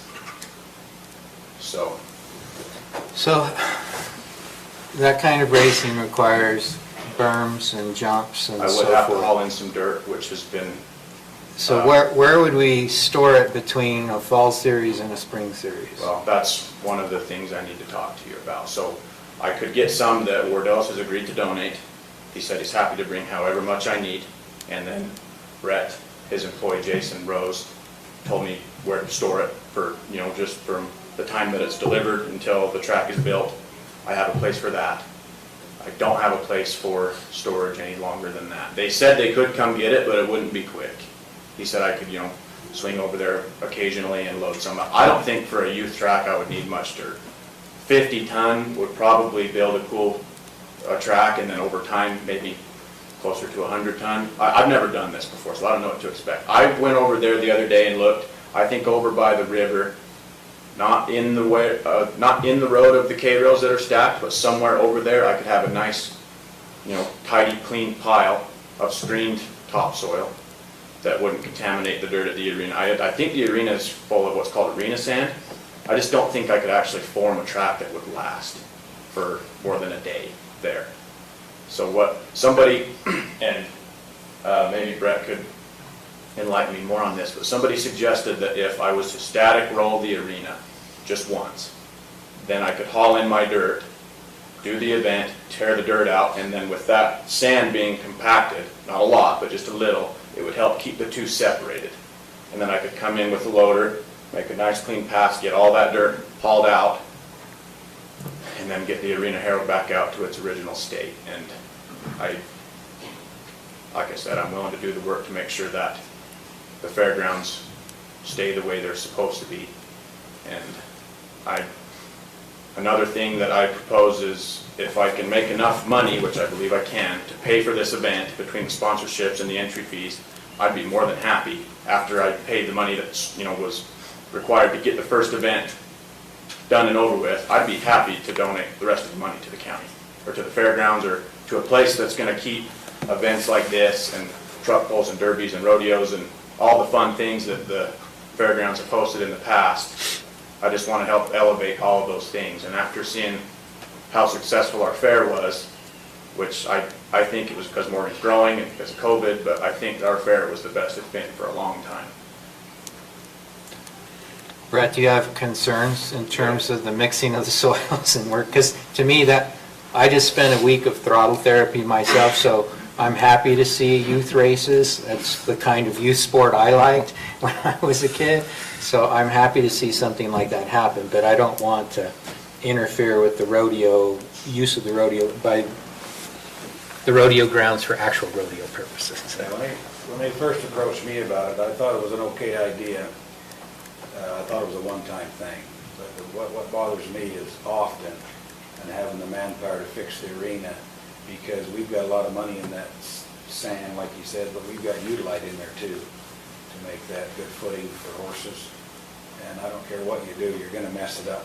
The Derby just makes that arena. I spend 2 days trying to fix it, but it's a one-time during the fair.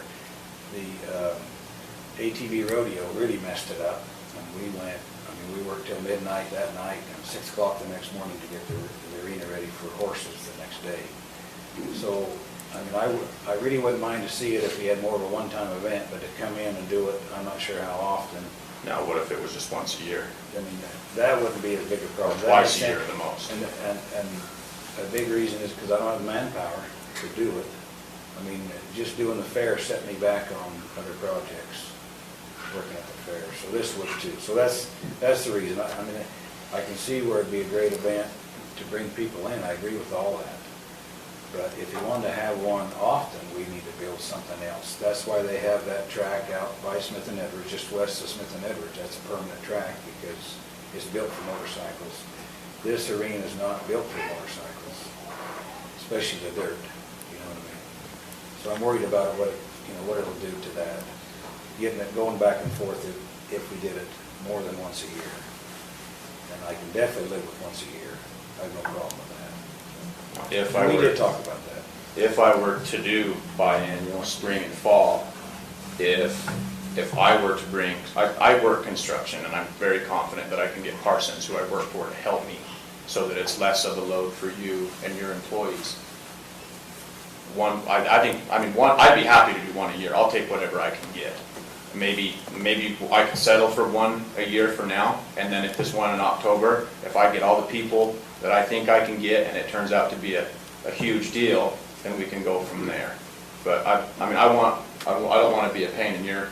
Well, I would suggest that, let him try it, and let's see what he Yeah. does. I mean, let's see, as far as our equipment, we're the only ones that run it. That's fine. I can get But more. I'd go ahead and try it. So what about the storage of the dirt afterward? Where, But I'd want the dirt hauled away, I think. Okay. I don't think we want. so where would you haul it to? I can just haul it back to Wardell's, probably their landscape garden, they just sell it. Okay, all right. Extreme topsoil is At probably least- something that they go through quite a bit. But Jason was if we over- have. I was busy at UDOT meeting, Jason over met with him, and I didn't agree with what Jason told him. Well, you could store it here. You know, I'd rather see that.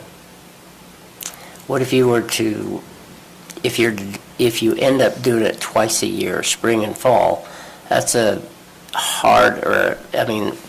be difficult to move it from the spring, take it back to Wardell's, and then Wardell's bring it back the following fall, or bring some sort of something else in the fall.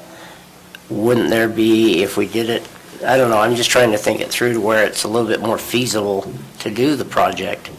You know, and maybe having it stored there on site, sitting, might not be a good idea either. It could, seeds blow around all over the place, it could start to grow, just in the That's spring, right. it could grow wild with stuff, so maybe having it hauled off and, and as long as it's okay to be there for a short amount of time, I'll put it in a nice a nice clean pile somewhere where it's out of the road, wherever you tell me, until I can find somebody to haul it off, or get help to haul it off. I mean, if I have to wheel it down the road in a loader all the way up to Reese's, I'll do that.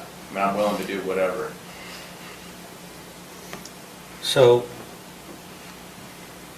it seems to me we ought to start with one, like in the fall, try to work through the issues, see how it works, in terms of bringing the soil in, getting it removed and back, and then see how it goes and how it works in terms of the track. You're going to have to figure out, I guess depending on your track design, you could potentially do that with the water truck?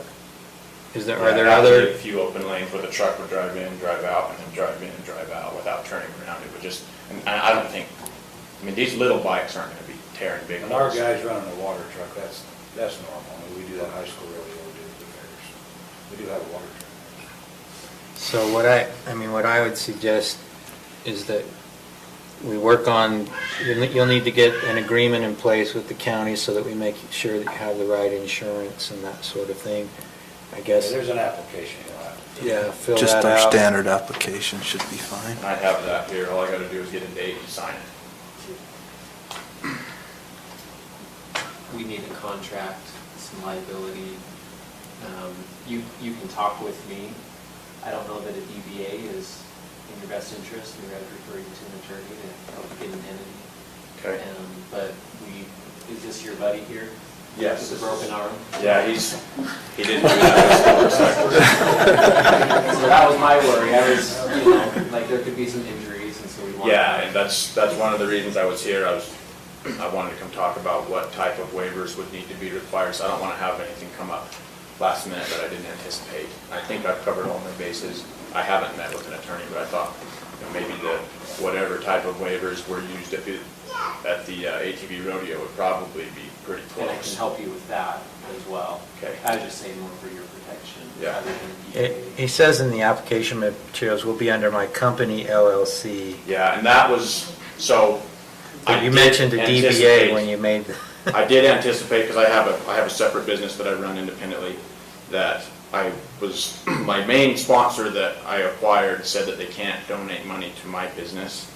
It needs to have a name officially for this, so that's when I changed my mind and went to do the DBA.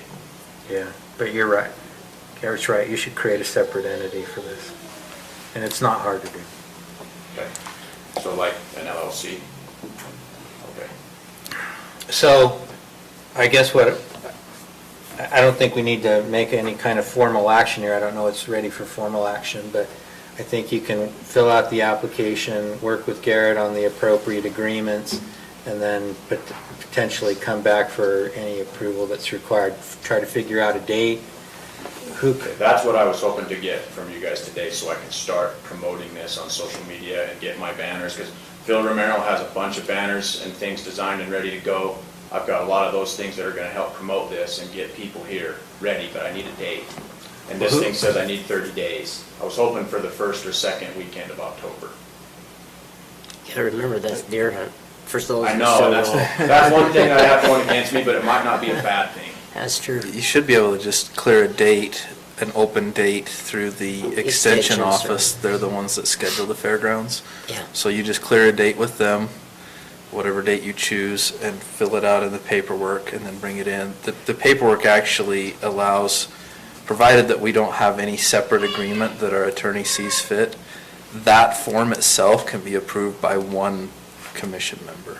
It doesn't have to even come back to everybody. It just, if you've checked the boxes, one person can approve it. Now, if there's a separate agreement that our attorney wants us to do, you know, something between the county and you, either for a service we're going to provide above and beyond what's listed in there, or for anything else, then it would have to come back to this body, as I understand it. And correct me if I'm wrong here, Garrett. You know more than I do. Okay, On so that process, but that- no, that's I'd just- be happy to review yeah. the agreement and make sure, and we could bring it back. I don't think we need 30 days a signed agreement before we can start it. It's more just for the application, so we can work in the interim, make sure you have all your so that we've got everything set. bases covered. Any objection to moving forward that way? No objection. I guess the thought I have is I don't think this is the first time this has ever been done anywhere. So No. I would definitely would like to hear maybe next time you come up to say, hey, here's the agreement or whatever's happening, but this is what's happened at Weber County Fairgrounds when they bring in material and take it back out, and this is how it works. And I guess it'd be nice to hear how it operates in other places somewhere, because I know they do it in many other places. So I think it's a great, appreciate all your effort putting behind this. I think it's a great idea. So. Yeah, I think from an economic development standpoint, any events we can hold in the community are wonderful for our community, because they bring in folks who hopefully spend some money here and then go home at the end of the day. So that's a very positive thing, and Brett might kill me for saying this, but the fairgrounds facilities are not just an equestrian facility. Our intent is to use them for other things. That being said, we know that that arena is primarily an equestrian facility, and so we want to protect the integrity of that. And so, anyway, there's kind of that two-edged sword. We're trying to walk that line, I guess. I understand, I'm willing to do it, so. Cool. Okay. So I guess I need to get your information, and then you said go visit the extension office when I Yep, can get a and date. they'll give you a date. Okay, and then hopefully everything goes smooth. Okay. Do you have a Great. card or something? Thank you. Okay, item number 4, George Sousa, update of the county commission on the airport infrastructure bid results with options and alternatives.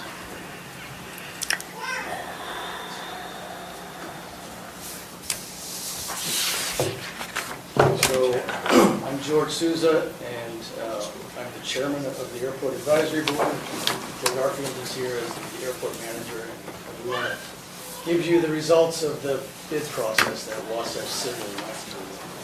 And you have some handouts in front of you. So, if you remember, option 3 adds 7 DD and EE row hangars, and 6 FF and GG row hangers, so a total of 13.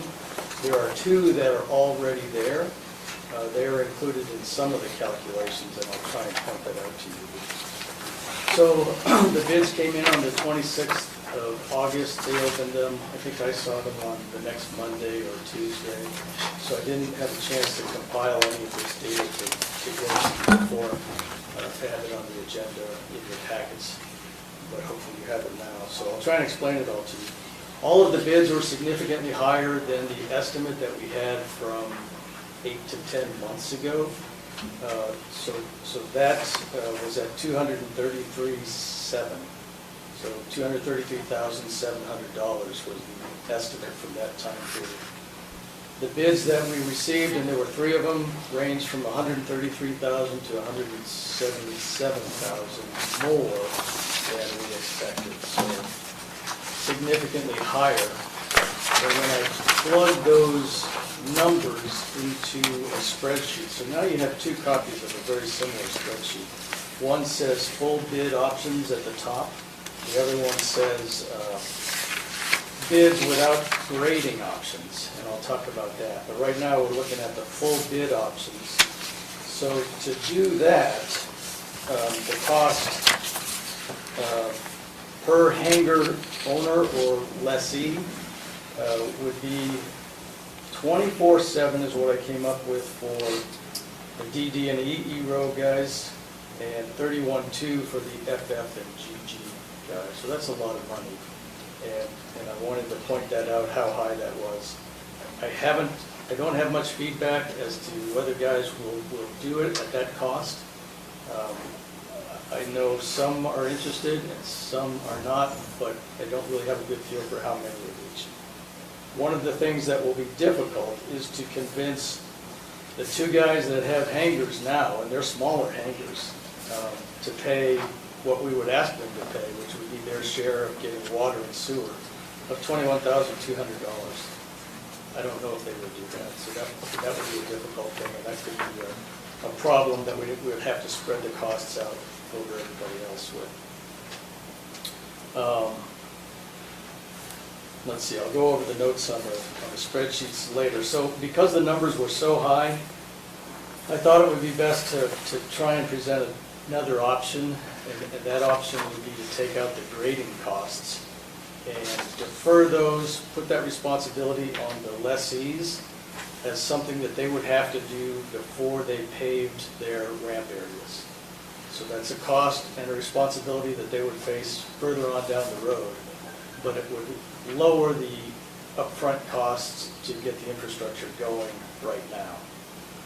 So if I did that, and I took 3 items out of that last item you have is the summary of the bid results from Wasatch Civil. If I took out the grading options, which are options, or items 2, 25, and 26, and enter those instead of the total numbers into that second spreadsheet, then that brings the cost down a lot lower to the estimate that we had from 8 to 10 months ago.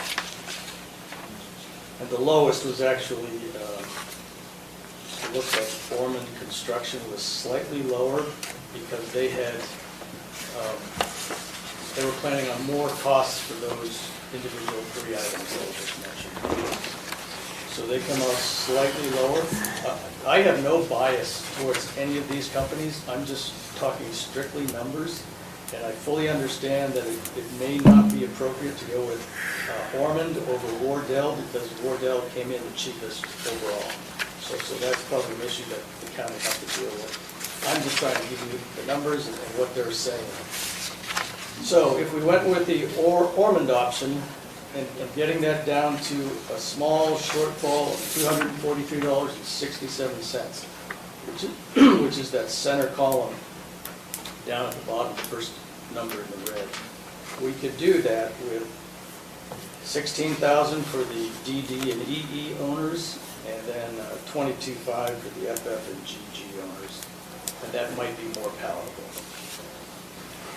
If we had to go with Wardell Brothers because they were lowest or cheapest overall, we could probably get very close to a break-even point by just adding $1,000 to each one of the reimbursement numbers from the lessees, so $17,000 and $23,500 instead of what you see there on that spreadsheet.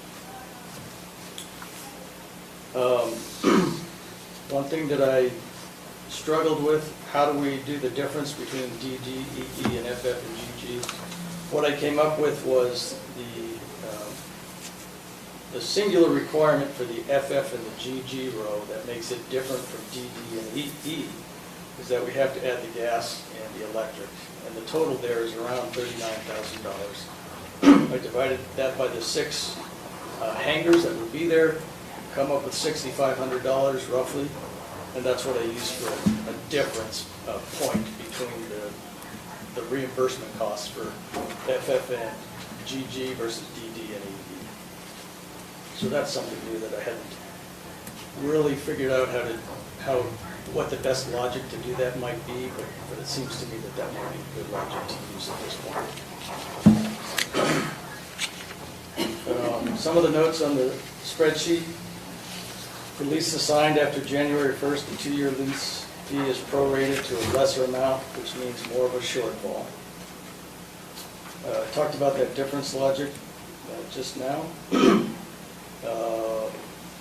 Lessees and hangar owners will be responsible for final grading before and including ramp pavement. There's additional complexity to monitor the hangar floor elevations. We don't want them putting them in too low or too high. They need to be installed at the elevations that are on Wasatch Civil's final grading plan.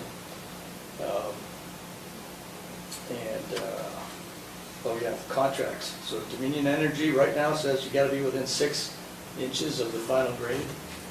They're taking another look at that, and they may come back and say, we're not going to require that, or we're going to loosen it up a little bit. So they're looking at that, but also Rocky Mountain Power says you have to be at final grade. So that's an issue that we'll work with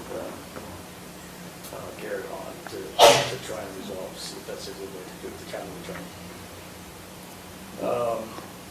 Okay, so there's 3 paths forward at this point. We can delay because the costs are so high and do nothing and hope that costs come down over time. And some guys might be in favor of that. We can go with the full bid amount and see if guys are willing to pay as much as we think it's going to cost them. Or we can plan on some kind of an option like taking out, and I don't know what else we might do, but take out the grading right now to lower the costs, pass it on to them to do later, and therefore make it more palatable as far as costs go. So 3 paths forward. That's what we're thinking right now. Your comments are welcome. There's no need to make any decision tonight, I don't think. But that's where we're at right now. Yeah, I can't make a personal recommendation. I don't know what I would do if I were faced with having to pay that much money to build a hangar. So George and Joe, sorry, go ahead. First off, thank you for all the work you put into this. I know this is a lot of time and effort, and you clearly made a lot of phone calls and spent a lot of time figuring all this out. My question was, when it comes to grading, what have we done on other rows? Has that typically been the responsibility of the individual who's constructing the hangar, or is that typically the county has gone in and graded the whole thing and then everybody comes and does their thing? We first did a pioneering agreement, and we just kind of set the levels how the grade was in that particular area. This particular area is lower than what it needs to be. So there's a lot more fill that's got to be brought in. Material Gotcha. in, or take it from the big pile next to the road and build that up. But Wasatch Civil is concerned that they're not going to build those hangars at the proper elevation. If we don't do it to begin with. If we don't do it there.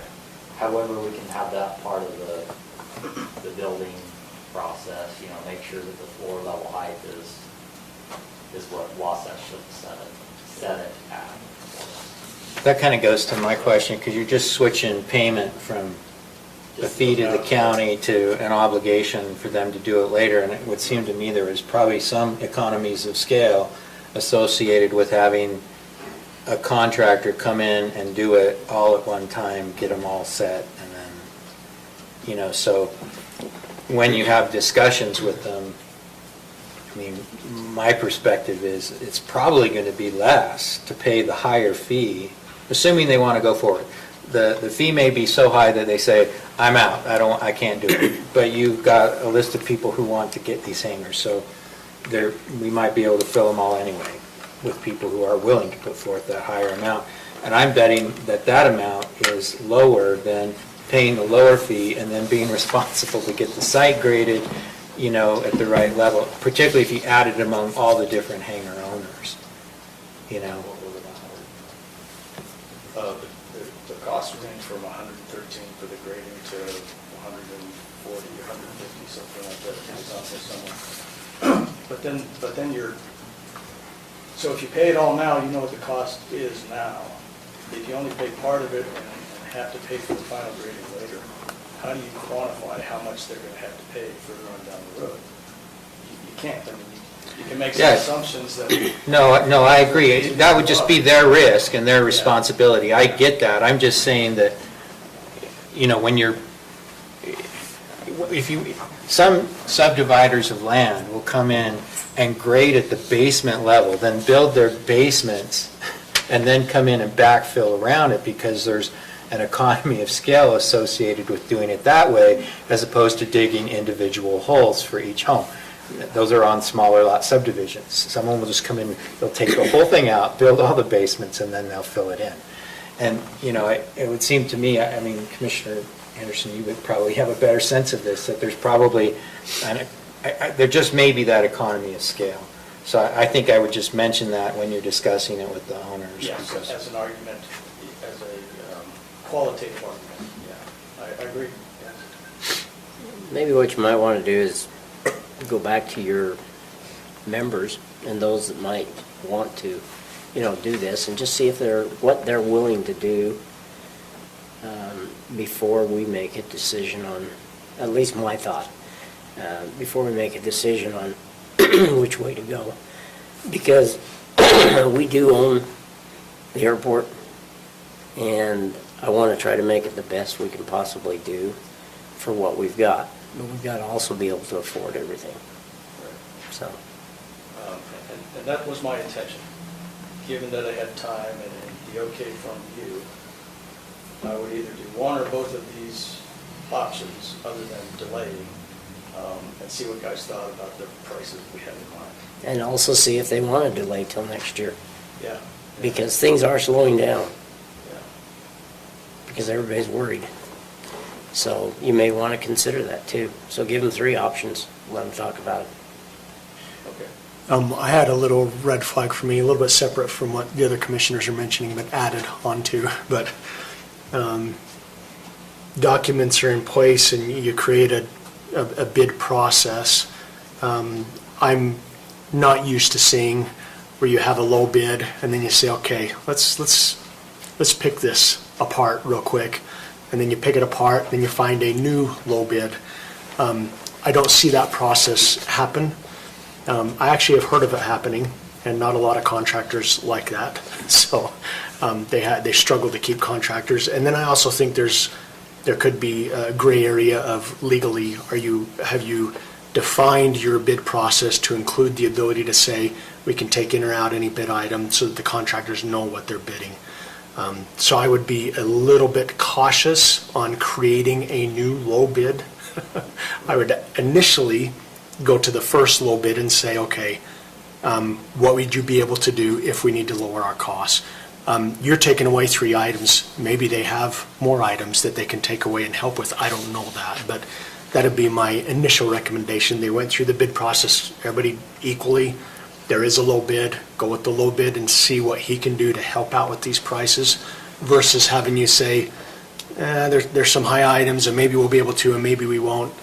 I would actually have that discussion with that low bid to see what they'll be able to do. But I would be cautious in creating new low bids. That's a little bit of a gray area is what I would say. But I don't know, I mentioned it a little bit to you, Garrett, ahead of time, but I don't know what your thoughts are on it. Yeah, and we discussed it prior to the meeting as well, just to say, we think the most prudent options are work with the low bidder to see if we can minimize the costs, or work with those that want to lease and see if they can take that higher cost, or postpone. And I fully understand that. Would you want me to do that, or would you want a different? I honestly am not in favor of doing the grading as a secondary thing. I would rather we only work off of the full bid option and forget about the separate grading thing, because I think the cost in the end is going to be the same or greater to the lessees. I don't see much benefit to them. The only benefit right now is to try to reduce their costs, initially. And as far as the county's concerned, it really makes no difference to us in terms of cost, because we're hopefully going to be reimbursed for the vast majority of that cost. So in my mind, I don't think we even discuss this without grading options. I think we move forward and say, this is what it's gonna cost, and your option is either you say, yes, we're willing to move forward, and then we come back and talk about moving forward, or they say, you know what, let's hold off till spring or till next year and talk about it again, and we go that route. That's my personal opinion at this point. Oh, yeah, I do worry about kind of what my mother would call a hodgepodge when it gets done, if you have individuals doing it, so. It's problematic. Yeah. There's no denial. And every season you put it off, costs will increase, so. I've seen them go down, and I'm older than you. Lumber's lower right now than it was about 3 months ago. But So you said, speaking we of don't have which, any lumber in this project. Commissioner McConnell, speaking of which, now you did mention initially, you gave a number of 237,000 as an estimate? 233.7, that was the estimate from Wasatch Civil. 233,000, so that was a previous estimate, and now Wasatch Civil's estimate's 309. Correct. Yeah, I think it went up considerably. I'm hoping But that you'll just wait. That would be my suggestion is all. It could go down, never know. Okay. Okay, All right. thank you. Awesome. Oh, you have the next one too. Yeah, go ahead and stay up there for consider approval or deny applicants for Airport Advisory Board for your positions. Okay, so this is the easy part. 4 Airport Advisory Board members have terms that expire this month. It's not really clear whether it's the beginning of the month or the end of the month, but they expire this month. We have 2 applications for continuing on the board, one from Pete Robbins, one from myself. You have those up there. I have another application that the Airport Advisory Board has not yet reviewed. We'll do that next week. And that's for Sean Beckstrom. And there may be a 4th, whose name I know, but he hasn't actually submitted anything, and we don't know if he's interested. But we're hoping that for tonight, you're willing to approve the 2 applications that you see there. And the other thing to mention is what our next steps might be. We may have to put it in the Morgan County News if we don't have 2 more applicants to fill the other 2 positions. The only requirements are you have to be 21, and you have to be a Morgan County resident. How many are on the board? 7. 7. And there's 4 up for, Yes. okay. You mentioned putting it in the news. Was this noticed? Was there a public notice given for these? It was on the county website. Okay, Yes. perfect. Yeah. And does the board have a policy of a recommendation to commission? Is that how it works? Yes, we make recommendations to you. I put this out to everybody last week, requesting a response, everybody on the board, and nobody responded, either negative or otherwise. So I assume that they're okay, because that's how I stated my email with myself and Pete. Now, if anybody has problems with it, that's fine, whatever, but we just have the 2 that are willing to serve again, and nobody has said anything against that, so. I'm a non-voting member. It's up to you guys. Mr. Chair, I'll make a motion that we appoint George Sousa and Peter Robbins to the Morgan County Airport Board. Second.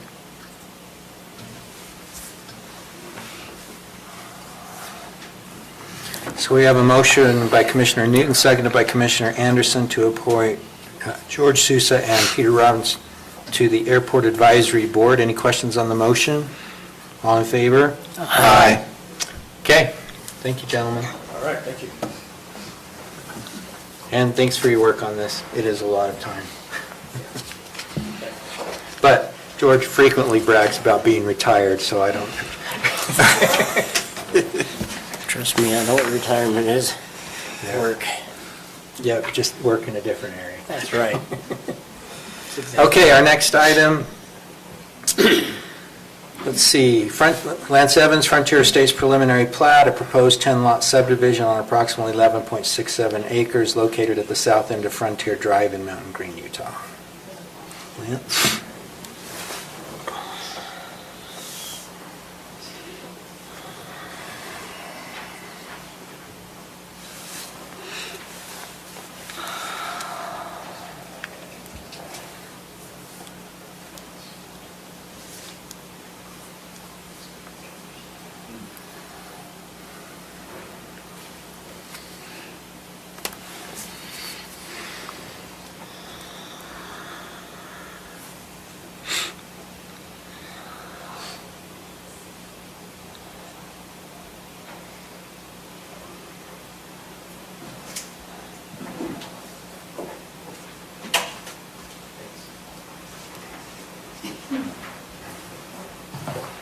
Good evening, Commissioners. This is a preliminary plat application for 10 lots.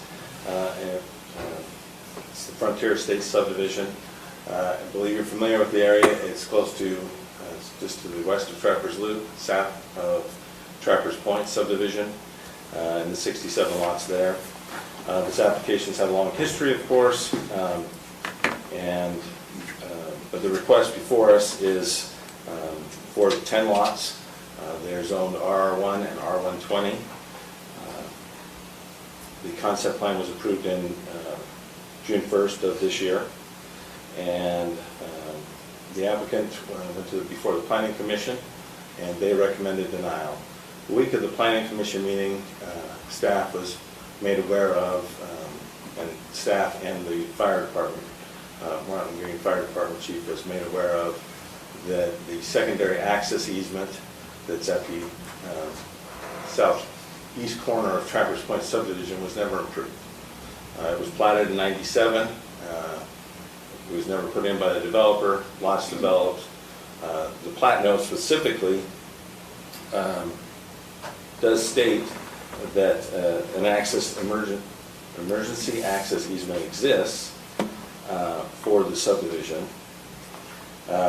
Specifically, it's a 30-foot temporary easement, emergency access, and it is platted on there. The one plat note, in addition to the temporary easement, is that they cannot construct a fence between lots 65 and 66. I'm sorry the display's not working, so I'm not gonna, we can get into those details if you'd like. When the fire chief was made aware of this, he revised his previous approval of this subdivision application and removed it because he did not have secondary access to the proposed lots. The Planning Commission agreed and is recommending denial of the subdivision based on that. The applicant, since that meeting, called me today and has presented, is working on getting that secondary access easement either improved, which he's willing to do, that existing one, and that is his first option. I'll let him talk more about it, but he's trying to address this concern.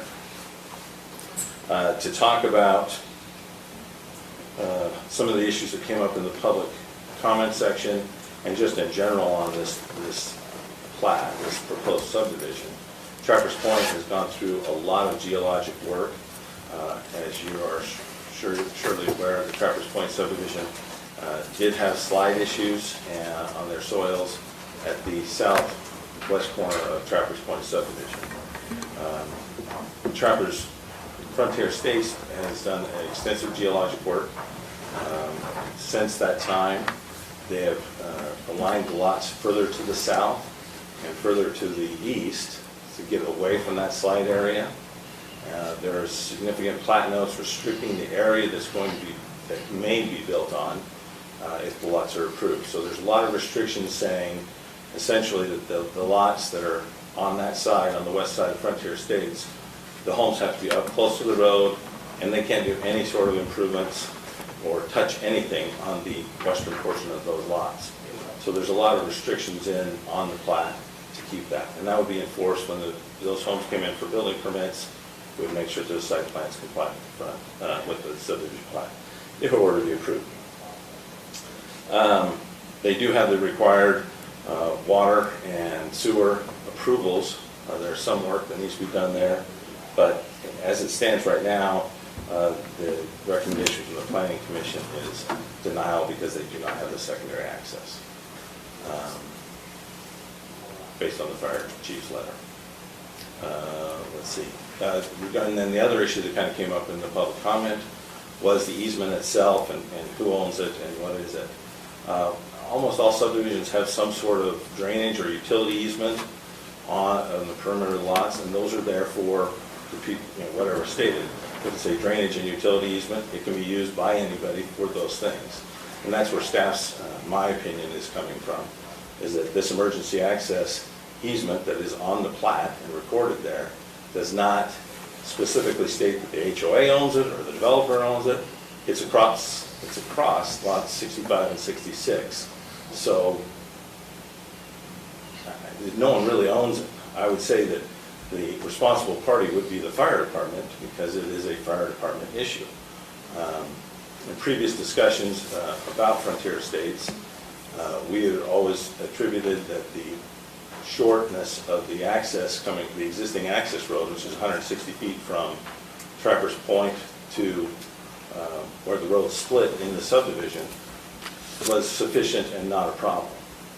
Fire chief has stated, no, it is a problem, and he would like to see this, and we support him in that. So, but as far as who owns the access easement, I think it is available for anyone to use. However, it's not improved at this time. It does skirt around another issue that came up, was the drainage easement. There is a drainage easement on the southern portion of lots 65 and 64, but that is the emergency access easement specifically goes around that. So it's a little bit higher up on the hill, just a little. But it's out of that drainage area. But without that improvement, the planning commission recommends denial of this application as presented. Any questions for me? Can you help me understand? I've got lots too. This is temporary easement, and the world that I come from, temporary is temporary, not permanent. Now, I don't know what the definition is or what was defined in this subdivision, but if you have a temporary easement, it means that it is temporary and there's a time limit on that. So for us to come in now and say, never mind, it's actually not temporary, to me it would be a permanent easement. Is that how we're treating it, or what? Can you help me understand what this is about? And of course, I was not here for this, and so just a little bit of, I'm doing the best I can to put these pieces together. My experience would be that at the time, this was phase 2 of 3 and many, many more subdivision phases. And the intention at the time was clearly that, oh, we're going to put that in, but pretty soon we'll have a road that goes out and we'll build that secondary access. So it'll only be temporary. I, like you, I hate the word temporary. I hate that it's in our ordinance, because what is a temporary use? 50 years, 60 years, if we're talking geologic? Anyway, we don't like to go there, and there's not enough specifics in the plat to tell us what they meant or how long it would exist. I think when it was platted, the intention was it would not be there but a few years. But here we are. And what I'm used to seeing is temporary is for the actual building of the subdivision that's submitted, and that's temporary for that subdivision. Once that subdivision's complete, typically you don't come back years later and say, hey, we want to use this temporary easement. It doesn't, legally, I'm very concerned. Well, and to be clear, I'm not stating that we should come in and enforce that on those neighbors necessarily. I don't know what we're going to do with that. Sure. So the plat note says temporary until permanent second access road is provided for ingress and egress from the PRUD. So was the intention that this road would be eventually a second egress? It's stubbed to where Frontier Estates starts, right? Was that the intention originally? We assume that's the only stubbed road within the subdivision, right? No, there's one other. Is there another one? Yeah, northwest. Okay, so there's two roads that were thought of as potentially being the secondary egress at some point, or connecting to the secondary egress. Can you show us where that is? So Frontier, of course, is here, and then the Right. one north is here. Oh, okay. And so you're saying that the emergency exit for this Just down there. is clear down there? Well, no, the emergency, as platted, Yeah, is right here along these two property lines. This is lot 65, that's lot 66. okay. So that was supposed to only be an emergency access until another access was built, 20 presumably. or 30 or 70 years later. Yeah, presumably from one of those stub roads. You're right, it was not clear, the time frame on that. I have more if nobody else does. Go ahead. Okay. In the county, do we have a regress and an egress provision for any of our developments? To where they have to, they can't just go in and come back out the same way, or is there supposed to be a secondary access to the subdivision? Yeah, well, we allow, our new code is 750-foot long stub Right. street or cul-de-sac, no longer than that, unless it's approved by the fire department, given the criteria. That was the code amendment we did this spring, summer. Right. So they're allowed to do that. You can go that deep, potentially a little bit deeper, longer for a dead end if it meets fire restrictions, requirements. But that's our only restriction on that. Beyond that, we would have to have a secondary access before we would approve it. I can add on to that. So Appendix D of the fire code, it does say that developments of 1 or 2 family dwellings where the number of dwelling units exceeds 30 shall be provided with separate and approved fire apparatus access roads. So if there's more than 30, then that's when you need 2 separate approved fire apparatus access roads. There are exceptions to that when all the homes are equipped with approved automatic sprinklers, but that's not the case here. I got another question. Was that the only concern that Planning Commission had? They denied it because of this access, and that was the only concern they had? Okay. Yeah, I don't want to get into the details of the geologic. I guess I just want to verify that the developer, the work that he's done in this Frontier Estates, he has a geologist, professional geologist on board that is approved, stamped, said we agree with how this is being designed. That is correct. And the county geologist has signed off on it. Okay. So there's a lot of geotechnical history on this property. Right. And there's older stuff, and then there's more recent stuff that's been done. Correct. Not on this property. What's been older has been what's up in Trafford Point. The property through which you want secondary access, right? Well, if the road's in there, the road might get slide off. No, I understand. You're right, that there's updated geotech on this parcel. And the other stuff pertained to trappers. So so first of all, Garrett, let me say, I've got a call from somebody who was concerned in terms of just conflicts of interest, and you have 2 different things to be concerned about. One is the public official ethics rules, which just require disclosure, and then the other is the rules of professional conduct. You've evaluated that? Okay. Yeah. All right. Okay. I'm not as confident as Lance is in terms of the ability to utilize the easement and who is the beneficiary of that easement. I'm not saying you're wrong. I'm saying I'd have to research it to figure it out, because there's no specified grantee, and it seems to me that there's an implication here.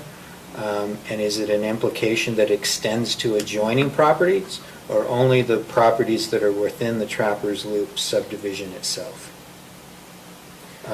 And so I don't know, I'm not asking you to answer that question off the cuff, because unless you've already researched the issue. I think I can, but if you'd like me to do more research, I can as well. Similar to what was pointed out earlier, so I've got a plat from the 1997, and that is correct what Commissioner Anderson pointed out, the 30-foot temporary easement emergency access, and then says see emergency access note.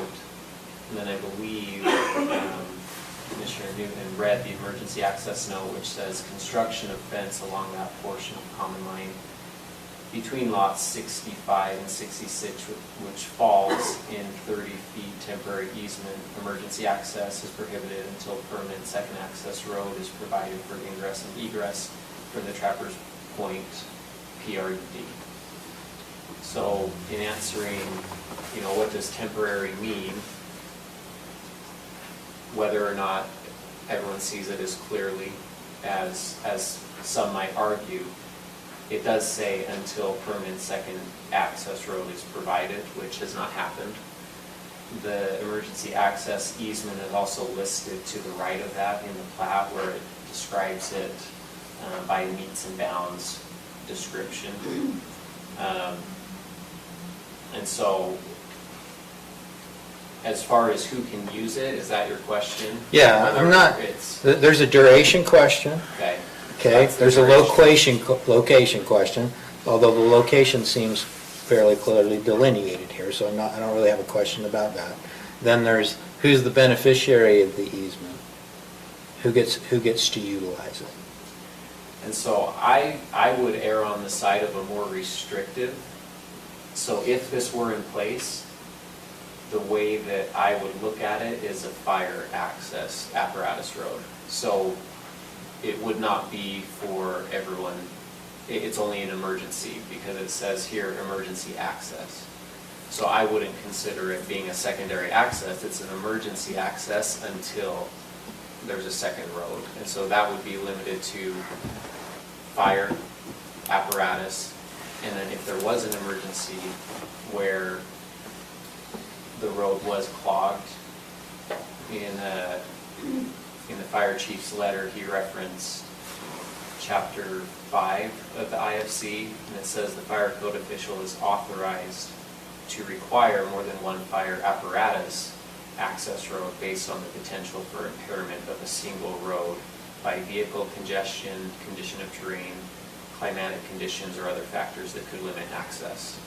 And so in his discretion, he said, I see that there's a potential problem if this primary access is congested, where these are the requirements of what I would have for that secondary access road. I don't see that, I mean, there could be arguments made otherwise, but I would see it as more restrictive there on the side of caution. Okay.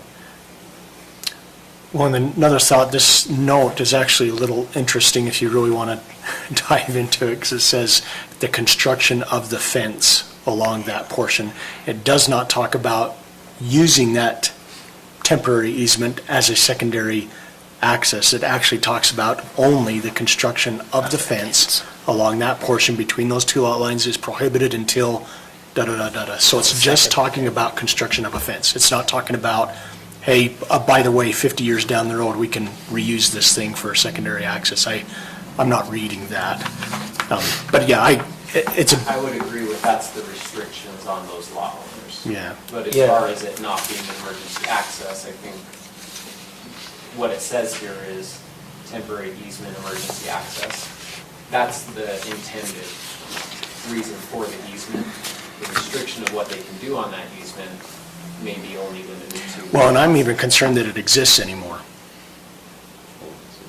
If you have a temporary easement, it's temporary for a reason. So what's the definition again?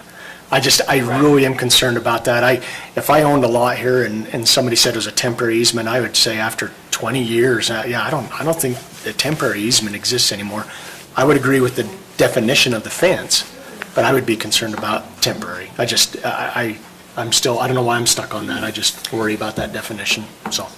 So the other question I guess I have then is the secondary access road requirement, is that equal to an emergency access? Are we saying they're the same thing?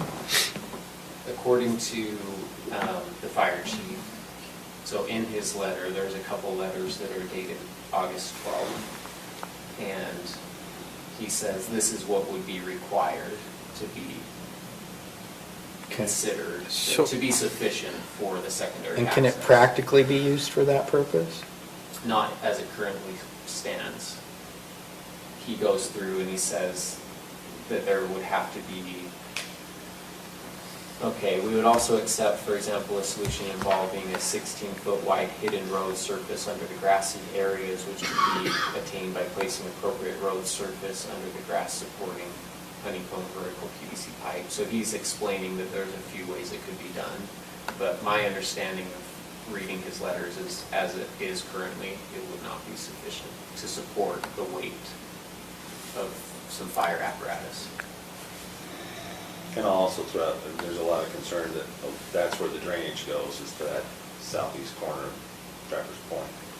So there's concerns about, there's a drainage easement in part of Lot 65, and this is to the north of that, it's outside of that drainage easement, but It would have to be evaluated. Where's the inlet or outlet, whatever that was, that we got the picture of? Is that in the emergency access easement, or is that in the storm drain easement? You're not sure? They're together, but they're separate. The emergency access comes in off of Trappers Loop and then goes up along the property line. The detention basin is on the south property, and it's out there, but it's kind of, so the access wouldn't come over top of the detention at all, or any of the piping, other than where it comes onto the road with that concrete. So what I was asking about, and I think you've answered it, I'm just gonna, so I've got this picture of this inlet or outlet, I'm not sure what it is. I'm assuming it's an inlet into the detention basin? It's actually an outlet. No, that's the outlet. It's the outlet? Yeah. And where is that in relationship to the emergency access easement? The emergency access easement would be over here. This goes, and I'm not exactly sure where it discharges. Thing goes down that way into Trappers Loop. The property, the corner property is probably about right there. While you're up, why don't you tell us what your proposed solutions are for the access? All right.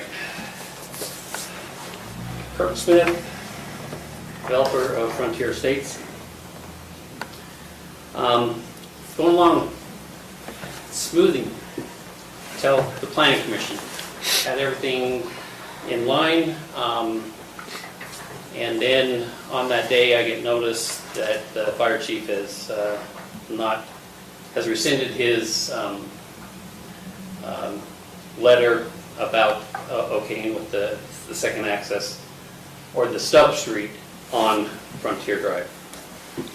So that puts us back to this issue of this emergency access, which back when it was developed, never got put in. It's on the plans, but the county, for whatever reason, accepted the subdivision as completed, and they released the bond. So why? Who knows? 2007,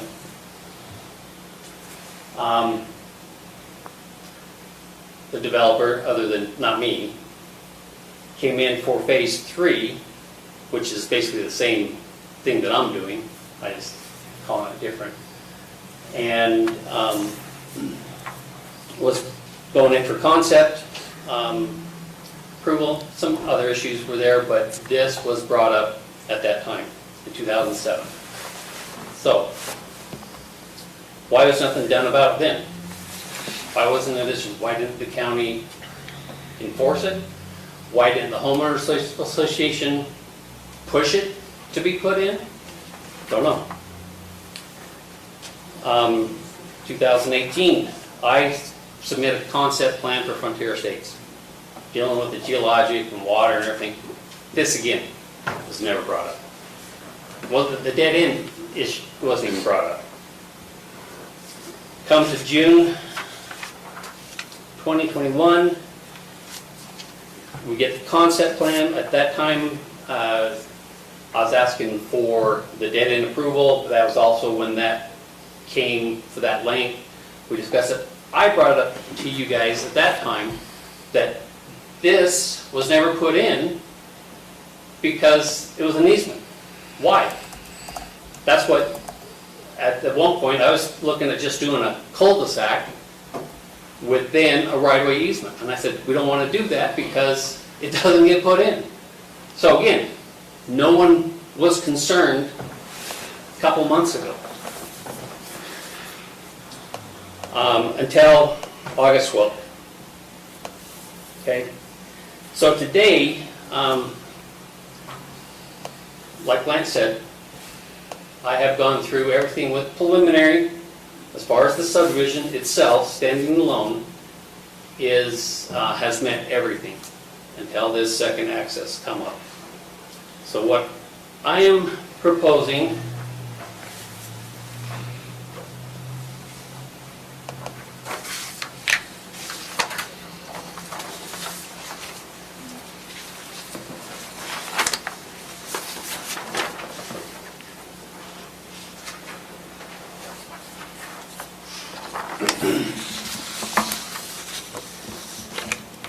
So I am asking for approval with the conditions that have already been on there and adding this one. The Frontier Estates developer will install a 12-foot wide all-season service with gravel emergency access to support a 38,000-pound fire apparatus, which goes back to the 1997 standard, at the developer's expense. Improvements of the emergency access will be installed concurrently with the Frontier Estates improvements. No building permits will be issued in Frontier Estates until all improvements are installed, including the emergency access in Trappers Point PRUD. So, I will resolve this issue with this second access. It's been there for 20 years, 20 plus years, with no one bringing it to the attention. Fire chief, I don't know how long he's been there, but he thought that it was just there. And now it's not, and so he's there for saying it's not an issue. And again, it may be because coming in off of Trappers Loop, Frontier Drive, you do have 100 feet, and then it breaks off. So it kind of works as a loop, but you do have that short period length that has a potential. That's why this was required at the time the developers put it in to have this emergency access. The developers proposed that a road would come down here and stub. Planning Commission and the county commissioners at that time didn't like that because the property owner here didn't want it. So it's not like we were just trying to get away with a second access, not having a second access. But when you're dealing with other property owners, it's tough. So you're proposing to put this in the location of this 30-foot? Yes, and what I'm doing is because a lot of trees, vegetation, and there's also coming in after the improvements were in, I guess, put these lights. They put a power box right there. There's also a street light right there. I'm proposing just to go on this side of the property line, so lot 65 won't be affected at all. You'll come in right here. They do have a gate that be lifted off and set off so you can have access. So it would come in more like this.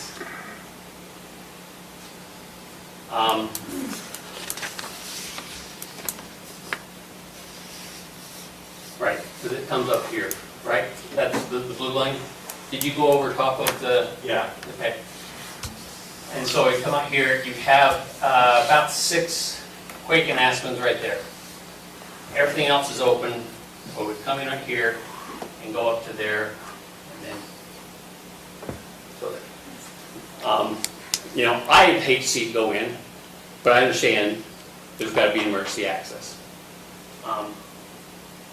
What is probably be sad about this is a few years you're going to have a permanent second access through the Warners, and then that's not going to exist. So they will get it back, but they're also going to have to remove the gravel. But it's not going to be, we, of course, who knows what's going to hold up in the future. We thought we were going to have a second access in a relatively short amount of time when we started this too. So anyway, yes, I am proposing 12-foot, come down there, and then it has to have all surface out to the asphalt right here that has the access to Trappers Loop Road. So there will be a gate on it at all times? It's up there right now. Okay. And to remove it, they will have to have a cordless drill with them. or I guess the fire department, when Mr. Weeks put it in, he got approval from the fire chief at that time. So whether this new fire chief will accept that or what needs to be done, that would be with the homeowner association. They're the ones who put the fence up. I guess they would have to deal with that point. Have you talked to the owner of Lot 66 about doing that? I have not. That's who I talked to this morning. But again, we have these easements all the way around here. What are they for? These utilities, do they have to get permission? No. Yeah, but you're not a utility. I'm not here to argue with you about it. I'm just saying, well, PUEs run to the benefit of public utility providers. They're either public or quasi-public. Let me put it this way. The county never required this to be put in. Was it in the construction drawings, do we know, in terms of an improvement? Yes, it was. So, what? It was denied. No, back in the original, in 1997. So, but it wasn't put in by the developer, which wasn't you, but was your family? Yeah, well, it was my brother and his partner. It was under Brett Simonson construction. I sold them the paper. I was part of the people that sold the paper. So it was required at that time that it be put in. So why did they release the bond? I don't know. Why did they not put it in? I don't know. I'm confused, and maybe we should back up here, I'm sorry. And I understand the need for a secondary access or emergency access, but we're talking about two different subdivisions here, and I'm having a hard time holding, whether they're related or not, doesn't matter at this point. I'm having a hard time holding one entity who's developing a subdivision responsible for something that's in another subdivision next door. I'm not saying that it shouldn't be done. It should have been done, but we have other subdivisions in the county that are accessed through other subdivisions, and we don't go back and say, well, 20 years ago you were supposed to do X, Y, and Z in your subdivision. Now for the next guy to build his subdivision, we want you to do X, Y, and Z. I don't know of that occurring, and maybe you have better experience with that in your profession, but... No, I understand that concern, that he could put in a secondary access through the alternative means, which is to build it through the Warners. Right. I don't know, but if you don't, his subdivision's responsible for his own secondary access, right? The one that's being proposed today. He's relying upon a public road, which is fine.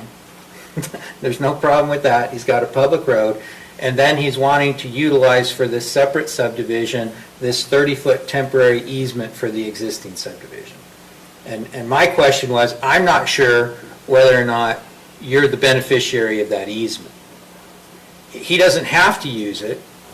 Yeah, If but he chooses can to he use it, because it's not even his subdivision. Yeah. Right, No, you're that's right. the Tell you question. the truth, I don't want it. But I'll put it in so the fire chief is happy. Well, my Right, question is, or- how does that constitute a secondary access for his subdivision, though? To me, it Yeah, doesn't. it That was my It's for question, that on one. whether a No. secondary access and an emergency access are the same thing. Yeah. Because if they're not, it's not at all. It's a 12-foot hard surface emergency access for a fire truck. It's not a secondary means of ingress and egress to the subdivision. And maybe we check with the fire chief in Mountain Green. But I think that they're different because what it says in the emergency note is the temporary easement emergency access. So the construction of the fence is prohibited until permanent second access road is provided. And so an emergency access is different than a secondary access. But the fire chief includes, he says it both combined, secondary emergency, is what he says in his email. letter. Yeah. So the question is, our subdivision code requires a secondary access or an emergency access? It requires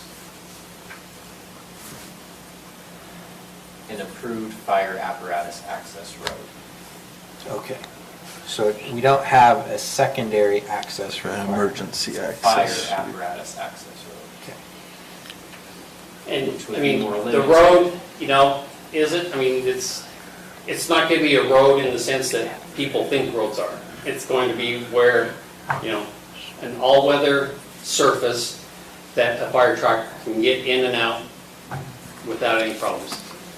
Up here sinking to its axles. And just as a little side note, 75,000 pounds, not 38. Needs to be 75 No. if it were to be constructed. He said he'd go back to 1997 standard of the 38,000. I have never heard that before, but I guess if he says Well, it. because at that time, that was, their fire truck was only that big. And that's all that was required at that time. So that's all he's requiring. So Okay. that's 3 inches compared to 6 inches. I mean, if you seriously want this to put in at 6 inch to hold the bigger truck, which will never drive over there, it's fine. I'll put in No, that extra. I guess the thought I have, I've never heard in the past, I don't know, maybe 10 to 15 years, I've never heard anything less than 75,000 pounds. I do agree it would make it harder on that resident because you're going to go even deeper into their ground, but For something that will never be used. not disagreeing. But there always could be an Possibly. emergency.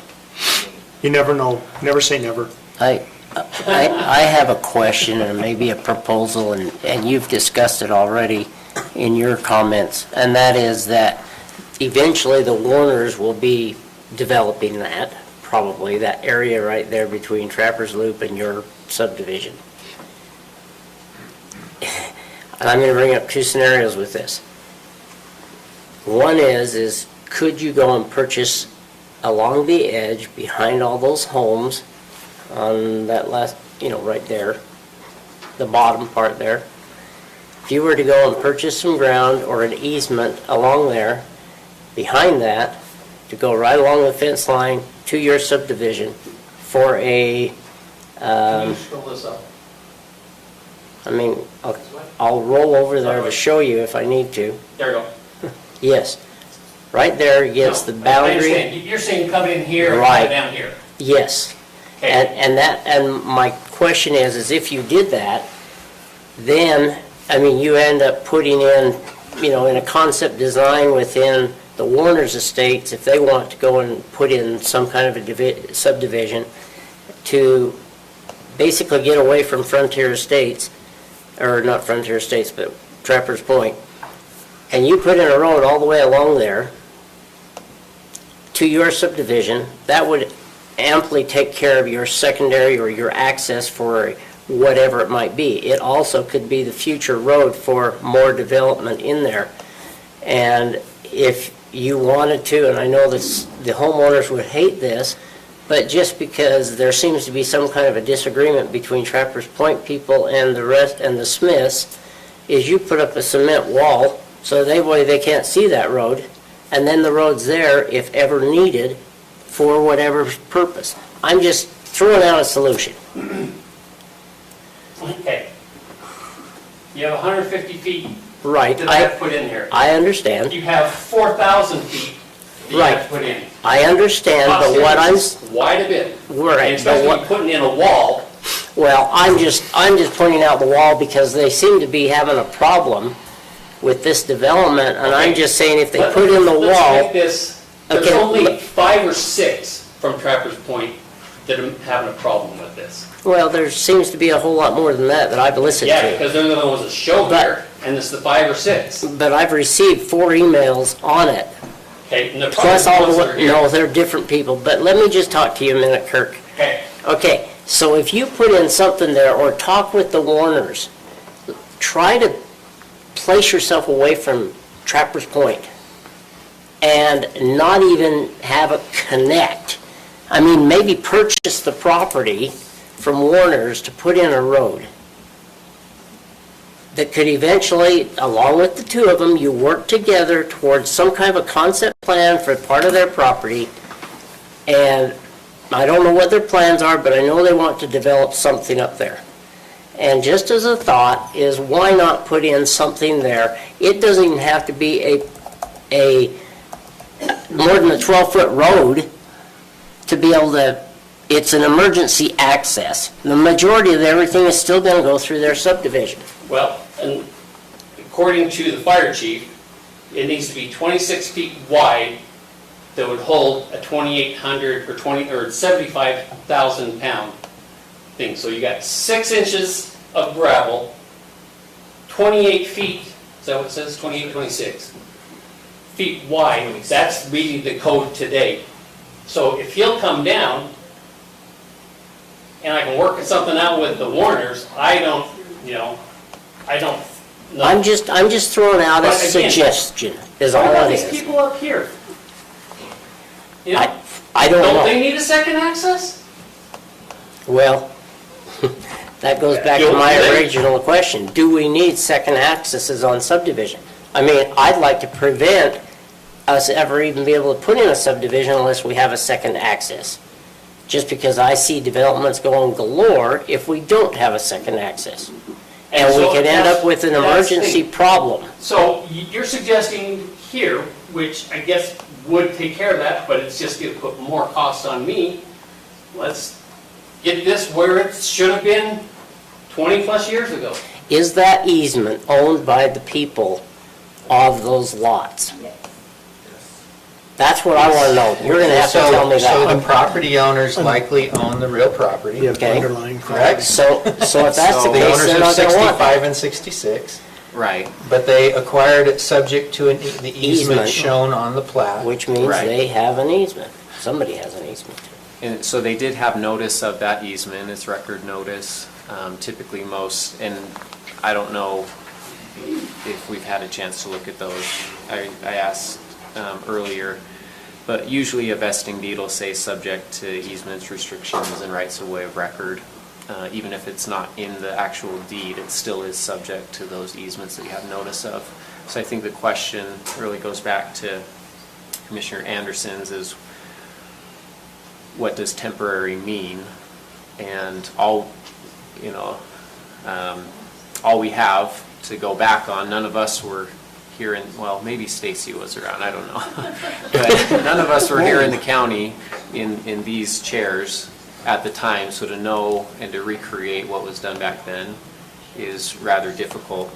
But just according to, the four corners, if we just look at the four corners of the document, it talks about this temporary easement, emergency access, until permanent second access road is provided for ingress and egress. And I could be wrong on that interpretation, but... So I guess I've got a thought here, because I don't want to discuss about, there's a lot of things that's happened with the subdivision, so I don't want to discuss about anything except what's presented before us. And it sounds like what's presented before us is the planning commission said, we deny it because there is not, according to what Chief Brundell said.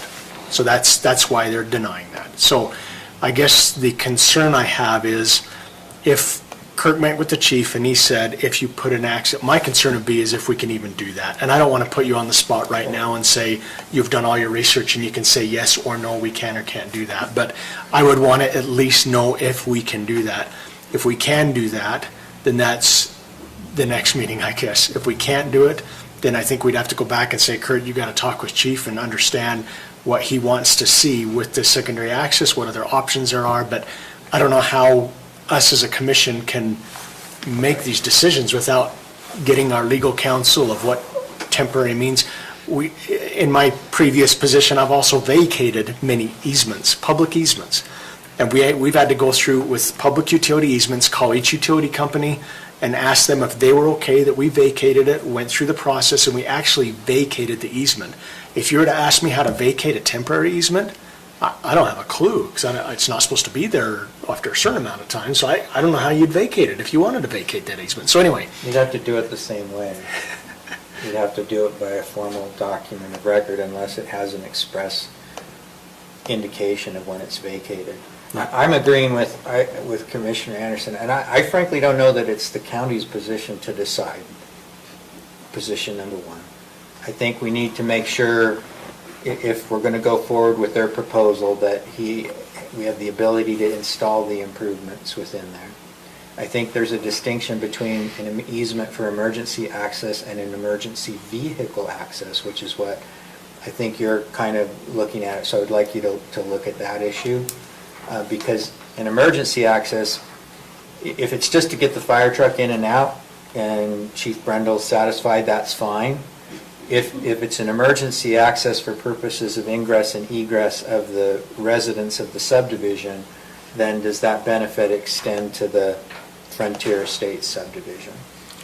And so those are the questions that I'd like to look at in order to see if we have a way forward as he's proposed. Well, he's already given the description of what he would accept. You mean Chief Brendel? Yes. Yeah. On the construction, on what it goes, and that's what, he went down to 38,000. And I think he said 15 feet, I put it down to 12, but that's fine.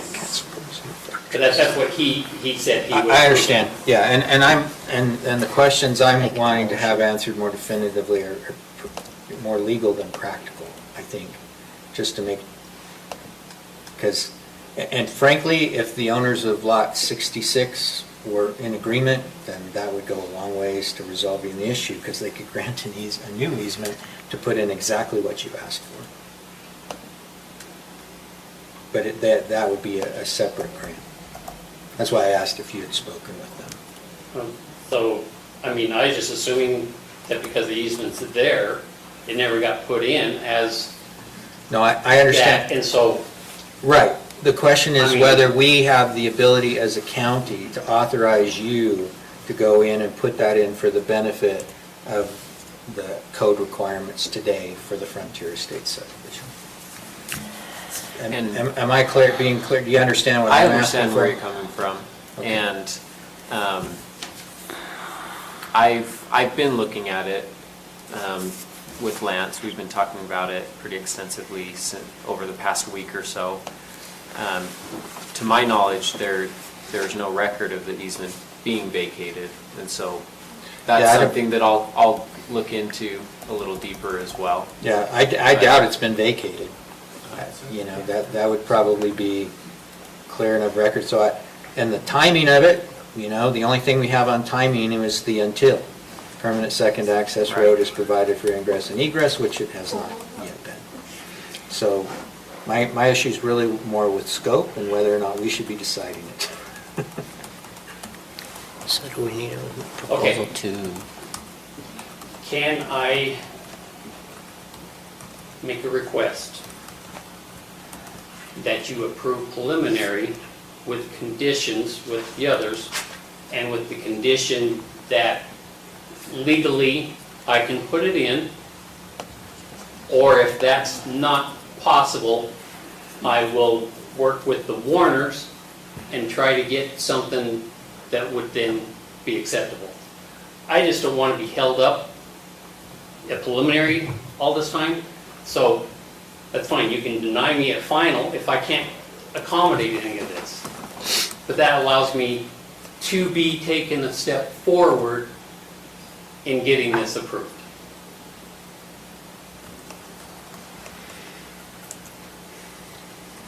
What happens if we do that? Well, then we have to be very specific about the way we formulate the motion and the conditions for approval, which what I would recommend, if you're inclined to do that, is to postpone this to the next meeting and have the staff and the county attorney work on the express conditions of approval that would impose those requirements. I can try to, we could try to come up with them now, but I would want to be really careful about the way they did that and make sure that it accommodated what you're looking for. But if you want to try to come up with those kind of conditions now, then we could try. I think They're I'd not in prefer the to current just staff postpone report. until it's resolved at this point. I don't know how long that will take to be resolved. If you have any indication, I mean, we can postpone it till the next meeting and just keep postponing if that helps you stay on the agenda, but Well, I mean, I'm not opposed to formulating the right conditions, but I'm only one vote, you know, and the advantage that you give to someone by giving them articulated conditions is that they have the security to move forward, at least to try to take those steps. I mean, if securing an easement from the Warners costs money, obviously the construction of the secondary road's going to cost. We're talking Right. about a lot more distance. So for example, if we come back and we say we don't think we can approve it, you have to establish a legal right of ingress and egress for purposes of installing that improvement. You're going to be tied up in litigation with Lot 65 and/or 66 for some period of time, trying to establish that right. You may say, in the alternative, I prefer to go work with the Warners, and because you're showing an access out that direction, right into their property, Exactly. right? You know, and they may have a preliminary concept in mind, or you guys may be able to come up with it, and if we give them, say, if that option A doesn't work out, and option B is to work with the Warners, then he can work with the Warners and at least know that if he gets that in place, that whatever the width is and whatever the requirements are, that he could move forward with it. It gives them something to work with. And so if he can't get either one of those, then what happens if we approve it? Then he fails to satisfy the conditions to move forward, and he's going to have to come up with something different to bring a final plat. Legally, what can we do? Is it okay to do it or not? To put conditions on, yeah. I meant not that, is if he's already gone out and done all the work for this and that, and neither one of the options work, then what happens? Are we held liable for anything? if he hasn't fulfilled the He hasn't conditions. fulfilled the requirements. So I don't have any problem with I just figuring wonder out what some problems- conditions for next time. I feel like either way, it's got to be postponed if that's what we're going to do. I just don't want to give any indication in this meeting that we're definitely going to approve it with conditions next Right. meeting. That's my Okay. Point say. well taken. If I worked it out and put in up here, would you be fine with that? You come back to our next meeting and tell us you've got it worked out, But let and me- we will move let me forward move with We'll that. move Let me forward move with it. forward rather than just What, stay here. I don't think there's nothing that I would be comfortable giving You you can today, still no deny it. approval, until we've either If I come back with something formulated that that. you don't, what if is it doesn't two, meet Yeah, those conditions, you can deny it. what about 2 weeks? Why is 2 weeks so hard? Tell me what the costs are gonna be for you as a developer. And why we should approve it now versus waiting 2 weeks. Because it moves me forward. And if I'm moving forward, then that makes it that much quicker. I can sell lots. Well, I wouldn't wanna sell lots until you've he got can't this until approved. he's recorded a final plat. Right. You can take Exactly. reservations. That's but what until I'm you saying. Record a final Don't- plat. I'd say just You know, postpone it. you're just postponing it, and it could be up to a month, because if you're waiting till then and finally grant me approval of the preliminary, then I have to wait wherever it meets to go on to the next one for final. So it could be 2 weeks, it probably won't be. It'll be closer to a month if you just postpone me and we figure out something in 2 weeks. But this way, I mean, I think I'll figure out something in 2 weeks, but then I'll come back in, probably won't be 2 weeks for final, but I'll come in meeting one of those two conditions. I don't see where that is that difficult. I mean, I think the issue at this point is we don't have the conditions clearly defined. And until we can clearly define the conditions, I'm not comfortable with giving any approval. Okay, but Now, if we give those, I'm not done. If we decide on those conditions in our next meeting and give those to him with an Yep. approval, great. But until then, I'm not comfortable with it. So I'm going to make a motion, Mr. Chair, that we Okay, hold postpone on. this Hold on. to the Tuesday, September 21st meeting, pending some discussion. If there's discussion in between and you come up with some good conditions and bring those to us on the 21st, so be it. And I'll Why- second it. I would like to have direction. So, I think we've spelled out a couple of conditions Direction. that I can come back with, that I can work on. Why can't you just say, come back with legal that I can go on? What's the difference between now and 2 weeks? You can get all that information for us, and in 2 weeks, we can put our stamp of approval on it. No, we can You have, have it now as okay. conditions. So I think we just go I ahead. think the additional time allows us To cool down. to inform the conditions pursuant to the research that we've asked you to do, and to the extent that look, if you go and get the consent from the owner of Lot 66 to do what you proposed and the fire chief approves it, then that makes that condition all the easier. You know, if in that 2 weeks you don't.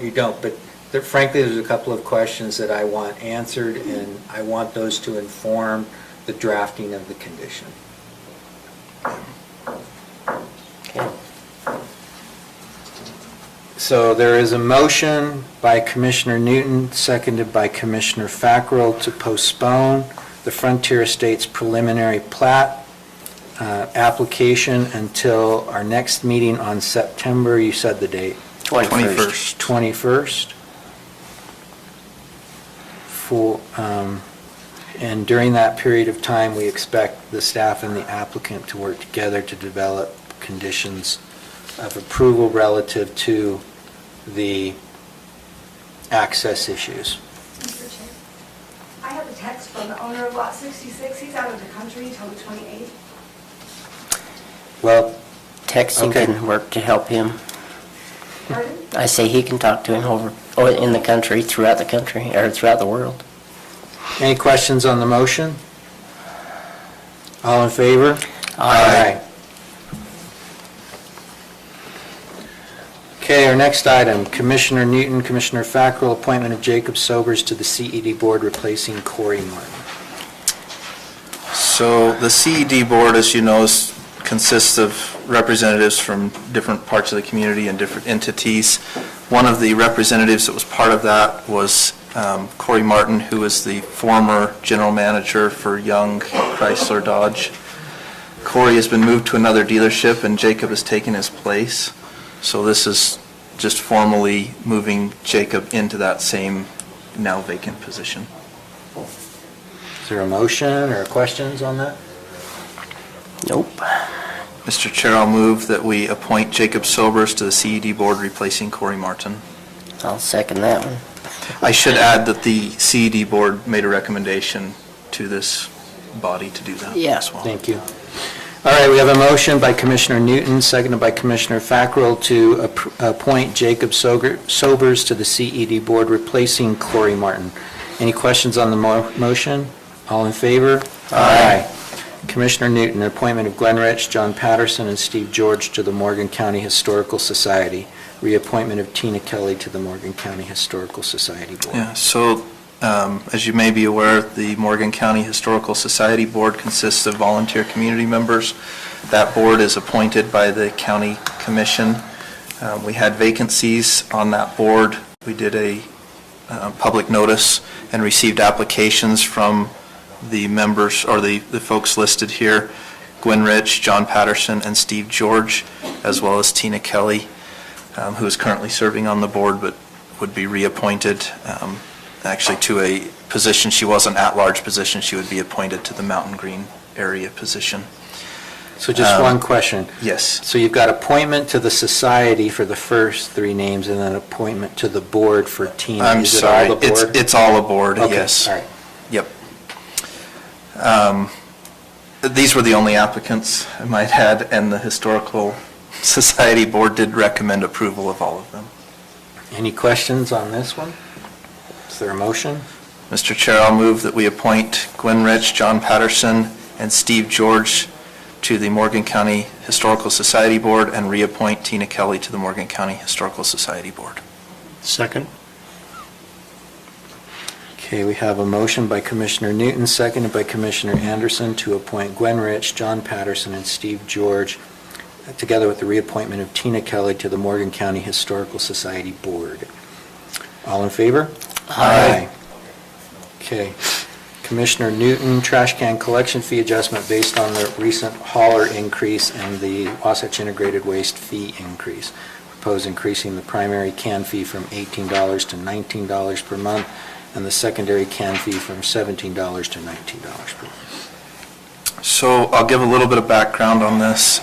Morgan County operates the solid waste service as an enterprise fund, which is essentially for us a nonprofit business. It's a separate fund. It's not subsidized by the county general fund or by property taxes in any way, shape, or form. It's paid for by its own fees. So Morgan County collects, through a contractor, collects trash from individual residences and businesses in the community. That trash is hauled by Robinson Waste to Wasatch Integrated Waste, which is in Layton. Morgan County and Davis County are part of that waste management district. That waste is then actually put through a process and sorted. Wasatch Integrated Waste opened a trash sorting facility about a year ago. So all of your trash goes through a sorting facility, and any recyclables are pulled from your trash. So you are recycling whether you knew it or not. Every bag is torn open, and plastics are thrown in one, and metals, and it's quite a facility. If any of you would like a tour, let me know. I'd be happy to get you set up with that. Anyway, that trash is then disposed of either in the landfill there, or some is hauled to a separate landfill. Our costs for trash collection, unfortunately, like costs for everything else, are increasing. Our hauler cost has increased, partly because right now we've got additional fuel surcharges that have been added to it. The cost for disposal has increased as Wasatch Integrated is now hauling some of their, in order to try to preserve the lifespan of the Layton landfill, which only has 10 to 20 years left. They're trying to haul some of that trash out, and so they're hauling a lot of it after it's been sorted out. They also, of course, try to recycle everything they can.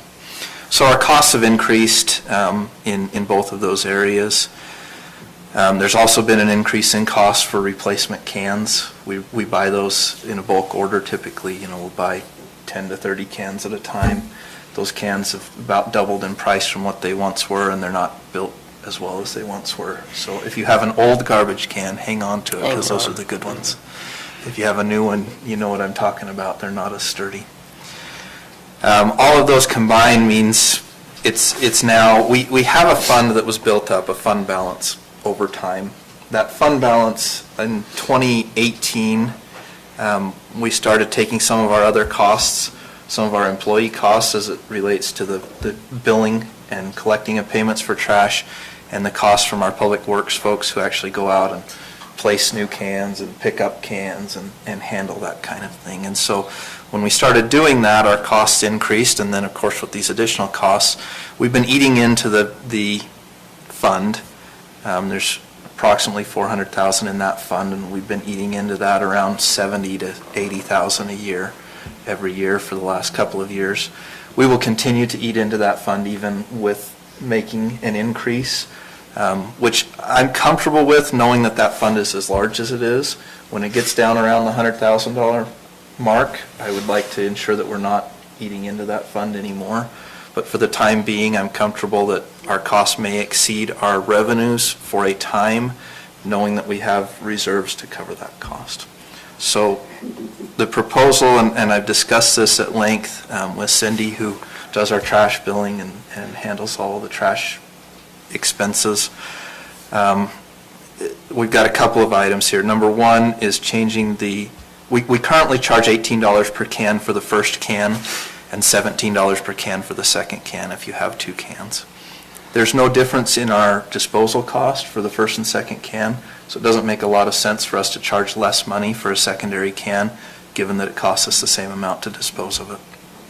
So The proposal is to move from $18 per can for the first can to $19. That's a $1 per month increase. And from $17 per can on the second can to $19 for the second can. So it's a $2 increase on the secondary can. A couple of other things that we've talked about, just policy-wise. We have folks in the county that are calling and turning on and off their secondary cans on a monthly basis. That's really problematic as it costs us a tremendous amount of money to go out there and pick up a can, certainly more than the $19 that they're going to pay that month for it. So as a policy item, we'd like to change that so that if you take a secondary can, you keep that can for a 6-month period and you can let it go after 6 months. So that we're not going back and forth. People will call like on November and say, bring me an extra can because of the holiday garbage. Yep. And then in January say, oh, I don't want that secondary can anymore. I'm just not that smart. It just, yeah. So the problem, and it's probably great for those who do, but it creates a problem. You know, we have about 400 secondary cans in the county. And, you know, if even 10% of people do that, that's 40 times that one of our employees has to drive out to their house and pick up their can, find their can at their house, pick it up, haul it back here, put it in storage. It's a lot of time and effort, and so that's part of that. That's a reasonable policy. Yeah, I think it's reasonable, and anyway. So what we're addressing today is the increase, which would go into effect on our next billing cycle, which I believe would be for the November-December period, because we bill for a bi-monthly period, so it would be for that period that we would start the increase. Yeah, so basically our December bill will be the one where we have the increase on it. Correct. Okay. Yep. Okay, thank you for that background. Any questions for Commissioner Newton? Are we charging anything more, or are they charging us more for like the big roll-off bins that we fill? What's happening there? So roll-off bins, of course, our hauling costs have increased on those as well. Now, roll-off bins for our residents typically are, you know, they pay for those separately if anybody. Generally, you just contract separately to have a roll-off bin delivered to your home for a temporary time. Now, for the county, and I should be clear about this, the county actually charges its own departments for trash hauling. So we charge the fire department for trash hauling at the fire department. We charge the sheriff's department for trash hauling at the search and rescue building, being a separate facility. We charge our parks departments for trash hauling at each of those parks. And so... But they're in those big bins, right? Yeah, even those big bins, we pay for those big bins through our parks budgets if they're at our parks. So are they charged more because of that big bin? I mean, how is it determined? Oh, yeah, it's Okay. it's I based just on the wasn't- size, Okay. on the size of bin. Because I had heard that there was some that say that we don't charge enough for those, and yet we're increasing the consumer. Yeah, I so, mean, it's not that no, much. I'm we don't just charge asking to make anybody sure for we those charge. bins besides our own department. So the actual cost for those large bins is billed directly to our own departments. But a subdivision that might put that in, like down at the Rome subdivision will be putting in that. Are They gonna be would contract contracting with- directly with the hauler, it wouldn't come through the county. Okay. Yeah, they would go to multiple haulers, because there's a dozen different haulers that haul waste to that facility. And they would contract with them. Okay. That's fine. Okay, is there a motion? I'll move it that we, oh geez, this is gonna be a hard one. I move that we increase the primary can fee from $18 to $19 per month, and the secondary can from $17 to $19 per month. And what was the other one that you had in there? Oh, and the cost of the... So, yeah, 6 month. Just the policy item. The policy, I don't know if we need to put that into the motion or not. Or do we just make that as an administrative decision? I think we can, About the 19 for the first can, 19 for the second can, and the increase going into effect November 1st, 2021. Sounds Correct. great, thank you. I'll second the motion. Okay, a motion by Commissioner Fackrell, seconded by Commissioner Newton to increase the primary can fee from $18 to $19, and the same fee to be charged for the secondary can, $19 per month, to go into effect November 1st, 2021. All in favor? Aye. Aye. Okay, Mr. Smith. All right. So this one has been on my mind for a few months, that I'd like to just offer free classes for the community to learn about the U.S. and the Utah constitutions. The U.S. Constitution is only about 4,500 words. The Utah Constitution is about 45 pages, so nothing like the tax code, but to try and understand it takes a lot of time. I find it interesting even when I went to law school and I took constitutional law, we never actually read the Constitution. We just read case law that cited excerpts of the Constitution. So I think it's something that could be beneficial to the community, just to promote the idea of how governments work and separation of powers and so forth. And so the request would be, initially was to use this room on a Friday where the county isn't using the building, could just open it up for that hour or so. I was approached by Erin Bott, who is the director over at the library, and she said that that might be another option to use as well. And so I guess the request here would be, if this is available, could I use that? And then the idea behind it is to spend maybe an hour teaching that, and then having maybe a 30-minute Q&A, ask your county attorney a question, and hopefully they'd submit those ahead of time so they could come prepared. Or I could answer them on the spot if I know it, and if not, then I could save it for the next time we meet. But the idea is just to be accessible to the community and to provide a service. I think it's a great idea. Sounds great to me. Idea. Is that an administrative decision or a legislative decision? I think Just I curious. don't think it even requires a decision. I think you're just looking for a nod, right? Yeah, okay. You've got my nod. Just that I'm okay I think with either the- facility is Yeah, fine. facility. Yep. Yeah, and I think Friday nights are a good night in terms of the county not using the facility. But if the library's more comfortable, then do it over there. Okay. So, no, that's great. Thanks. Okay, item 11, ratification of agreement between Morgan County and Morgan Grace Fellowship Church. Was this simply the transmission of the funds and requiring them to utilize them for the charitable purposes for which their 501c3 was organized? Yes, that's correct. And so part of it is just getting them to sign off on the terms of that agreement. We talked about it earlier today, and there hasn't been a follow-up with Morgan Grace Fellowship Church, and so I'll be reaching out just to make sure that we get that Okay. signed and they've acknowledged and agreed to those terms. Do we need to But we formally need to ratify that? Ratify it, right? So I think we could ratify the terms that were outlined in the email. Okay. And that, we could do that. We don't have a signed agreement from them to ratify today, though. But as long as you're okay with the terms that were outlined, then we can formalize it with them. So do we, that wasn't, the terms weren't included in our packet. Correct, I sent them separately. I sent They were in separate a Oh, so separate has everybody email. seen it? I saw it. Yeah, I'm comfortable with it. Okay. You saw it. All right.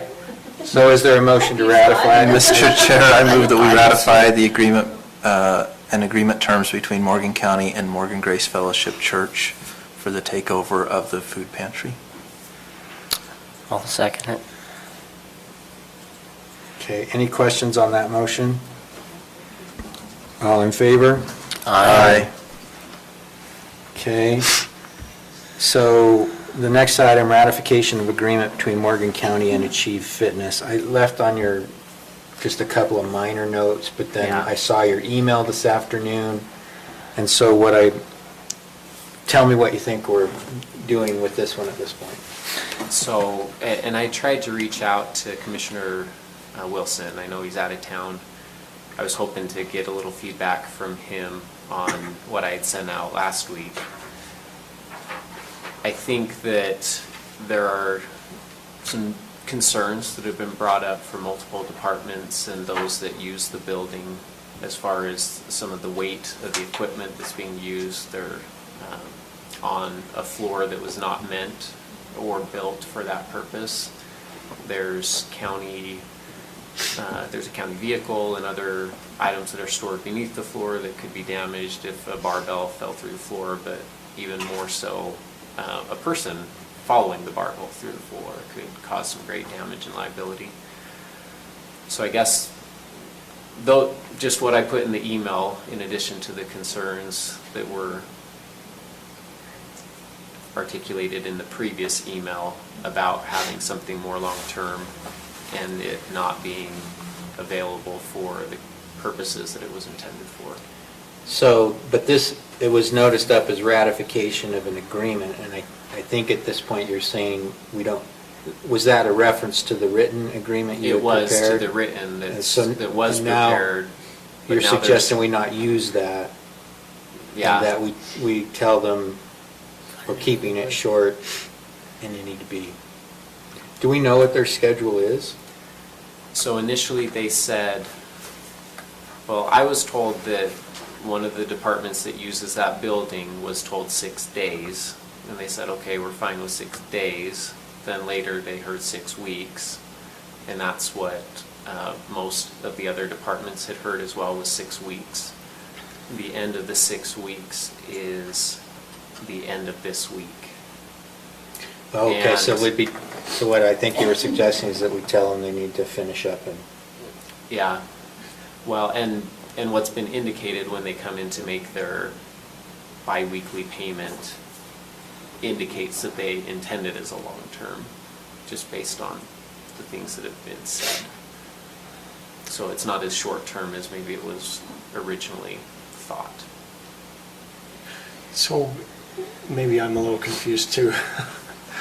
We're ratifying an agreement.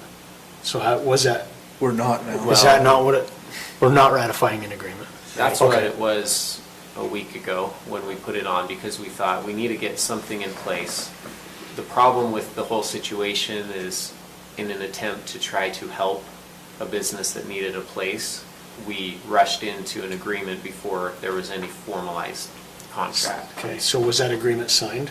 So that agreement has not been signed. So technically, it's not a ratification because we haven't signed any agreements with Well, them. and given the Okay. new information that's come, we don't want to extend it as long as the proposed agreement would have. Have we heard back from them, the people that wanted to have it apparently more long-term than 6 weeks? Have we heard from them at all? I haven't spoken with them directly, so I'd have to follow up with them. I worry we've given a different impression and they might want to look elsewhere considering the new circumstances that they're not aware of. and we're wanting them to look elsewhere. Correct. I mean, we have other facilities, I suppose, if push come to shove. We have an exhibit building at the fairgrounds that has a cement floor. That could be a possibility. It's typically not used this time of year. I don't know about heating it, but, I mean, that, if they're in a bind, I think there are options we could help them with, but certainly, I think the search and rescue building is not a good option long-term. I don't think any of our facilities are a good long-term option. And I think just as a way of approaching this in the future is to get the agreement before they move in, otherwise just keep it the same conditions that are already established through the online reservation system. So we haven't signed an agreement and they've already moved in? They moved in 5.5 weeks ago. before it was even discussed So, as a body. And so best practices would be, for any contracts and agreements, we've got to bring it to the body prior to moving forward on any action. So is there a formal action we need to take here, or have we taken that in our discussion? I think it was more just for your information, given the new concerns that were presented to me earlier today. So why were they even looking at us for that? I mean, did they lose their building? Did they fall down? no, I think they have a new location plan. I just don't know how soon they're. Yeah, I think they lost their old Because location. I noticed that they're over in the Fairway, not Fairway Glass, but the other glass place, Ryan's Glass, Ryan Nye's Glass Place. They're over there right now. Is that the same outfit? Yeah, at Chief Fitness. Well, sounds like if the departments are recommending 6 weeks, their 6 weeks are up. Yeah. Yeah. Yeah. Okay. All right, Commissioner Fackrell, Commissioner Newton, discussion and proposal to use the seed money, some of the ARPA funds for infrastructure for water, sewer, broadband, and economic development in joint cooperation with the entities that have requested funds to qualify for the matching state grant. Okay, let me start with that one. With the ARPA funds, there are certain conditions that we all have to adhere to be able to use these funds. Now, we have been approached by quite a few entities to use this in some of those areas. We've had Mountain Green Sewer District, Morgan City has requested. We've got internet broadband that we've got to worry about, and we've also got Taggart's. Now, let me kind of explain how this works. Each of those different districts or municipalities are actually asking us to partner, not really partner with them, but to ask us, yeah, it's a partnership, where they come to us to ask us for some money, then they can go and request the money from the matching grant at the state, which is an amount that could be 10 times the amount that we've given them. But it just shows the state that we are serious about doing different projects in the county. These projects that I have looked into, and I mean that people have come to us to ask for, are all going to be for the benefit of our county altogether, not just for particular entities or whatever it might be. So the Mountain Green Sewer District asked us for $500,000 of ARPA funds to help them to get their sewer district up to what needs to be, so that way we can enhance our economic growth in that area, to also support any of the new stuff that's coming in, and also that they have the ability to become the regional sewer district in our area, instead of having to have a sewer district in Snow Basin, having one for Wasatch Peaks, having one for Peterson, having one for Enterprise, or wherever for Mountain Green, just having them all. So what they're trying to do is look at the future aspect of the sewer district and making it to where it is is something that can meet our future growth. And I looked at that and I first thought, yeah, Mountain Green they tax their own district. They pay their fees to be able to dump their dump. And I thought, well, we need to help.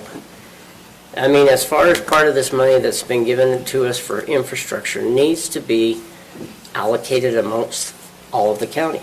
And so my proposal is a little different than what's in the packet. And Mike and I just threw these numbers in there to begin with. But I'll go through the different needs. Morgan City, they need to have some funding, and they were kind of skeptical about coming to the county to ask for money or to ask for a partnership. And it all depends. They may not get the money, because if they don't get the matching funds, they don't get the money. There's that aspect of it too. Except in the case of the Mountain Green Sewer District. But the amount of monies, they have to partner with somebody to be able to request. I mean, it makes their status a little bit stronger if they can get points up to 75 points is what they have to get to be able to get this money, the matching grants. It's actually not a matching grant, that's just what it's called. So we could go and put towards this project in Mountain Green, Morgan City, the internet, the river access, we could put towards that a 20% match if we wanted to. We have one for this year, and we have to have our plan decided within the next 60 days as soon as we receive the money. I don't know if it's been received yet or not. Do you know? The 1.1 million? I sent you the email. Yeah, I know. Okay, so it has been awarded. And so we have the money coming already. We've got 60 days to decide what we're going to do with it, have a plan, and put it into place. So my recommendation is that we put approximately 800,000 of that 1.1 at this first go-around into these different projects as seed money so they can go get the grants, if the matching grants. If they can't get those, then that money would fall back into the plan to be dispersed in other ways. Mountain Green Sewer District asked us for 500,000. I would recommend that we split that between them and Morgan City. And then the river, the Taggart River access. Oh, and this is the other thing is, we cannot be the ones that are the initiator of that grant. Those districts have to do that. Municipality has to do that. And the other two items, the internet broadband expansion and the river access at Taggart's, that one is our projects. So we can then go and request from the state for funding for those on our own as our projects. The other two projects would not become our projects. It's their projects, not ours. So that's the difference between a lot of what we've been talking about in our committees, is that those monies, we thought we were going to be the ones in charge of them. But in reality, they're the ones in charge of them. Morgan City basically asked us for whatever amount we could give them from that, and they're going to request, and we put in $300,000 for that.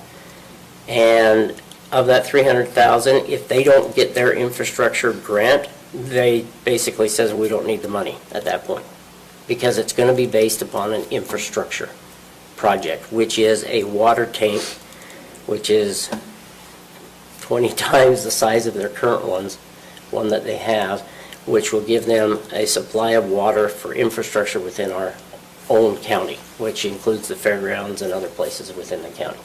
So that is one of the things that I would recommend is about $300,000 go toward Morgan City, and the other $500,000 go towards the Mountain Green Sewer District. And then we've got in here $50,000 more towards the internet broadband expansion to move the process along a little bit quicker, and so they can hire more people to get it done. And also for potentially putting in fiber internet throughout more of the county. And so we're going to request a matching grant of about $1 million from the state with our $50,000 from the ARPA funds, and then the river project, $200,000 from that fund from ARPA to receive $2 million in additional funds from the state. So that's kind of what it is. Okay. If you don't mind, I'll add a little bit, Commissioner Fackrell, to the timing and stuff on this. So the state matching grant program that they have is due next week. Is due on the 15th. That's why we're discussing this now, is because if we're going to try to partner or have any submissions for grants through them, we need to get those submitted within the next week or so. So we've asked Ebert Solutions to assist us in the grant writing process for the last two items, which is the internet expansion and the river access area, which is going to be done under a recreation item. The other two items, as Commissioner Fackrell mentioned, will have to be submitted by those independent entities, the Mountain Green Sewer District, which we've been working with them to give them information that they'll need, and of course Morgan City, that will also submit their own. So what we're talking about here is basically giving the green light to tell the state we're willing to contribute a portion of our ARPA funds towards these projects, hoping that increases our chances of receiving a matching grant from the state funds. Now, if the state doesn't come through, of course, we're not obligated to spend these funds there from the ARPA funds. Likewise, I believe even if the state does come through, we're not obligated to spend those if we don't accept the grant, should it come. That's At true. least on the 2 items that would Except be the- under ours. Now, if we decide we're contributing money to the sewer district or the city's water infrastructure item, you know, if they do accept those grants, we would be obligated to send those funds. So to clarify, you changed Mountain Green Sewer from 3 to 500? Yes, And Morgan City 300? yes. You changed it to 500? I changed it to 500. Oh, I don't want to change it to Sorry, 500. can I actually I'm sorry. I just want to make sure we're clear on what the ask has been, because I don't think, we haven't approved any ARPA funds of our dollars. Correct. That's correct. yet. That's correct. So I think what we need to say is, what has the amount been that these people have asked for? So, And Morgan Mountain Green Sewer Improvement District, initially, it's never been 300. It was The 500. ask was 500, and then in an email, I think it was 2 days later, 1.1. the chair said 1.15. So technically, right now, the ask from Mountain Green Sewer Improvement District is 1.15. Is that correct? or That's am I wrong? correct. that's Except correct for their for- ask. Now, the Okay. 300, I'll tell you where that came from. They reached out to me about the funds initially before they ever came to us. Yeah. And they said, how much should we ask for? And I said, I'm not inclined to tell you any more than $300,000. So that's where that number came from. No matter what number we do, it's not the number they want. We're not going to do 1.1. I'm not At least I disagreeing. won't ever vote for I'm not that. disagreeing with that. I think what we need to understand is But what yes. the ask is from each individual group. And in our ARPA, our county ARPA dollars, we have not made that decision yet. Correct. The decision hasn't been made. So Correct. I think That's we're that's talking why we're two- discussing that. We're talking 2 separate pots. Right. I would want to see all the ARPA asks, all of them, and You what their have amounts seen them. were. You have seen them in previous emails, you have seen those are, not in this one, but you have seen those others And then according to the make listing. it, sorry, let me finish, Blaine. I apologize. No, you can't finish. I would want to see all those. Because some of the, for example, the river access, the first time I saw it was when Blaine sent an email, when we had the packet, I guess. So it That's would have been on Thursday the night. ARPA, no, that's been on the ARPA for list a the while. entire time. River access Yes. or economic? The So river that's That's 100 under and- an economic development Okay, item. okay. Yeah. Now, I actually don't think that we're going to request 2 million in the Yeah, I grant. don't Anyway, either. In anyways, fact, I think it's going to So be back to considerably my less. point was, is we're going to have all the ARPA requests, and then we've got to decide as a commission on how we're going to appropriate those dollars. Mm-hmm. What the problem is we have the state matching, which you explained, Blaine, that has to be done in 2 weeks. So one week. I'm cautious, sorry, by the 15th, if you want to be exact, It isn't exact. in a week. Okay. So, Correct. can I- So I did Let me, email sorry, out let me the finish, sorry, most let me recent. finish real quick. So if we have the matching dollars, I think what we could say in that application is that the county is willing to contribute. But I'm concerned that we're making an adjustment on these dollars for just these areas right now and not other areas. We haven't had that, and Member Wilson's not here either. I don't know, maybe that doesn't matter, but I think it's a big enough issue. There's enough monies in here. We need to be very cautious with how we're awarding these, how we're not. We haven't received a recommendation yet, I don't believe. Yes, we did. Because the recommendation, if what you're saying is true, and that was the recommendation, Mountain Green Sewer Improvement District was low. They were prioritized low. And so if that's the recommendation, I have a concern, because of all the ARPA stuff I've dealt with in all the other cities I'm working with, that's actually probably the highest priority. But yeah, our board said it's the lowest priority. So I just have a concern, that's You all. mean I have a sewer concern, improvement? yes. Okay. And I want to make sure that we're prioritizing how the 5 members say, this is what we want to do with our priority, this is where we want to send the dollars.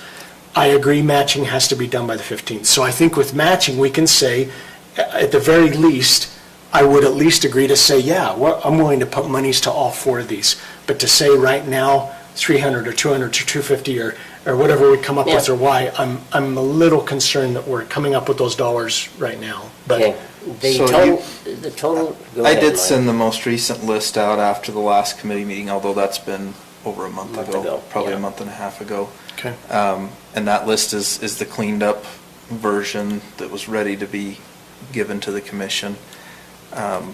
My thought is, all of these, well, with the exception of the Morgan City item, which is not necessarily on that list. That's correct.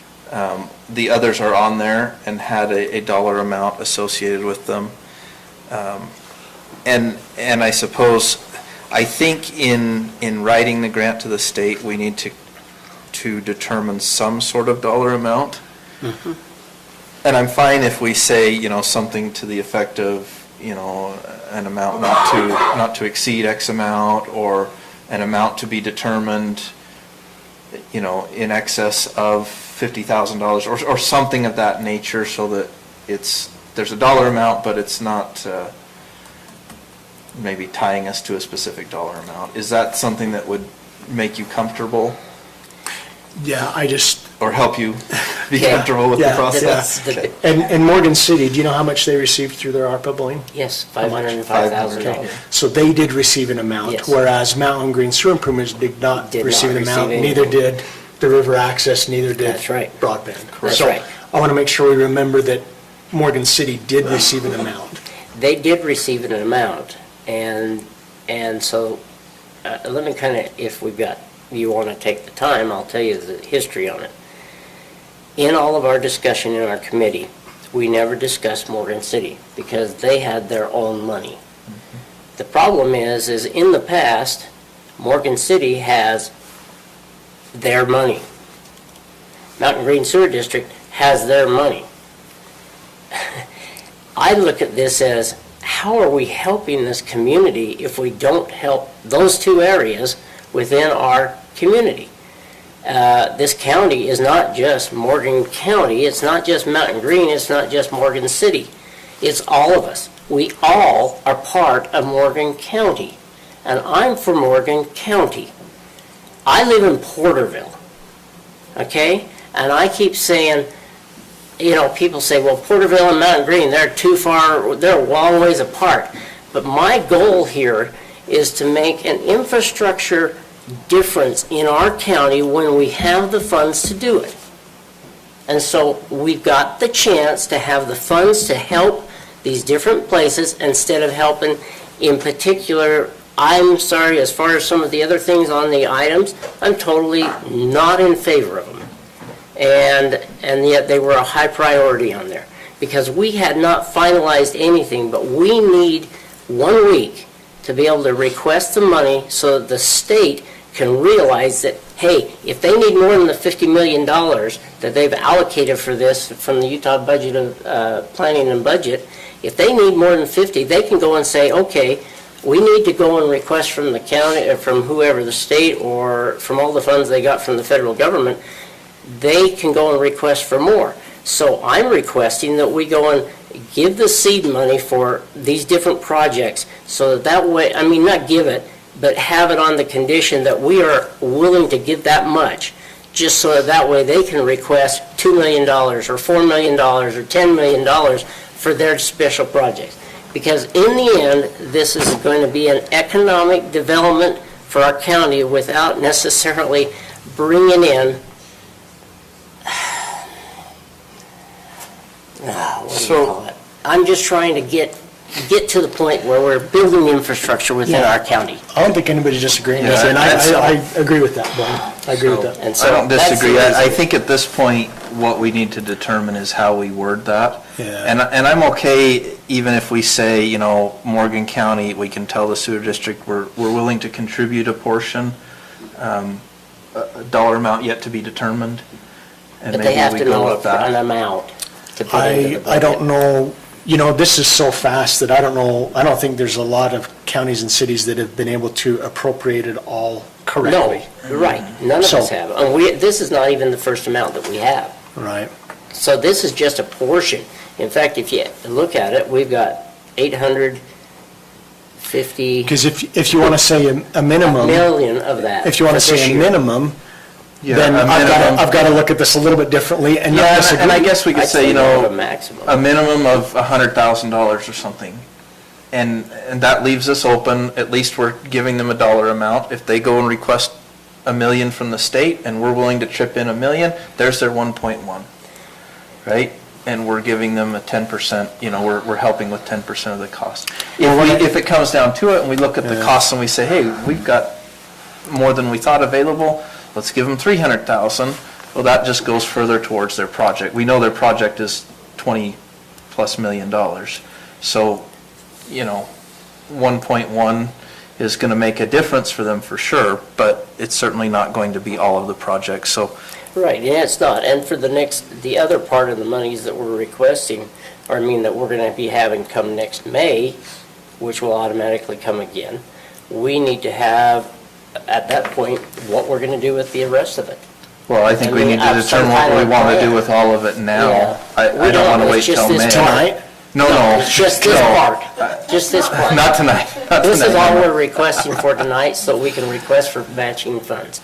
Now, if we went and said, I'm just gonna say this, from this UDOT's, when they were here with me in a meeting, they were basically saying, if you guys aren't serious about a commercial development down there in Mountain Green of any sort, then why should we invest money into, other than the legislative effort going into that interchange? So I'm saying, why not allow Mountain Green Sewer District and Morgan City to be able to have what they need to be able to help our county?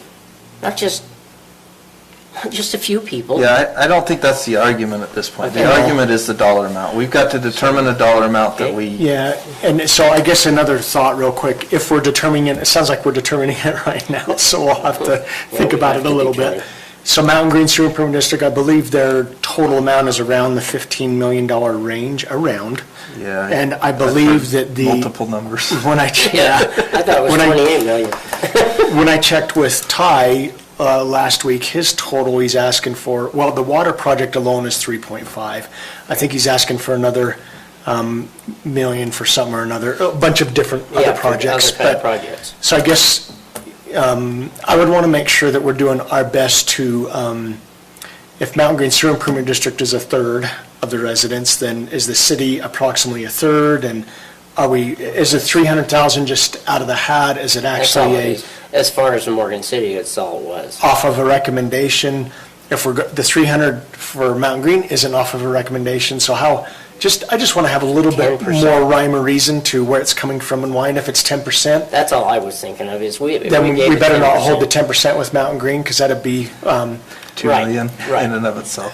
2%, 10% of what they're requesting. Just some kind of rhyme or reason. What would be behind the our decision. comfort level if we said a minimum of 100,000 for Mountain Green and Morgan City for their applications? Would you approve it if you're at the state trying to say, do we have a commitment in this? Yeah, if we commit a minimum of $100,000, The that's state knows that most of us haven't even determined where these That's are a going yet. substantial amount of money, The state knows absolutely. that. But I think if we're saying we'll appropriate some of them, I think that'll go. It will. Yeah, So- I mean, Morgan City's going to say they're going to allocate a portion of theirs. I don't know what dollar amount they'll determine, but if we say, a minimum of 100,000, I feel like we've allocated some funding on that list. I don't feel like that would be detrimental to the other items that are on the list, if that makes sense at this point, to commit that much at this point. And if we later on review that list and say, you know what, we want to commit more like 300,000 instead of 100,000, there's nothing stopping us from doing that. Well, and there you go. That's what I kind of want to make clear, is that what we're trying to do is help out with the matching application.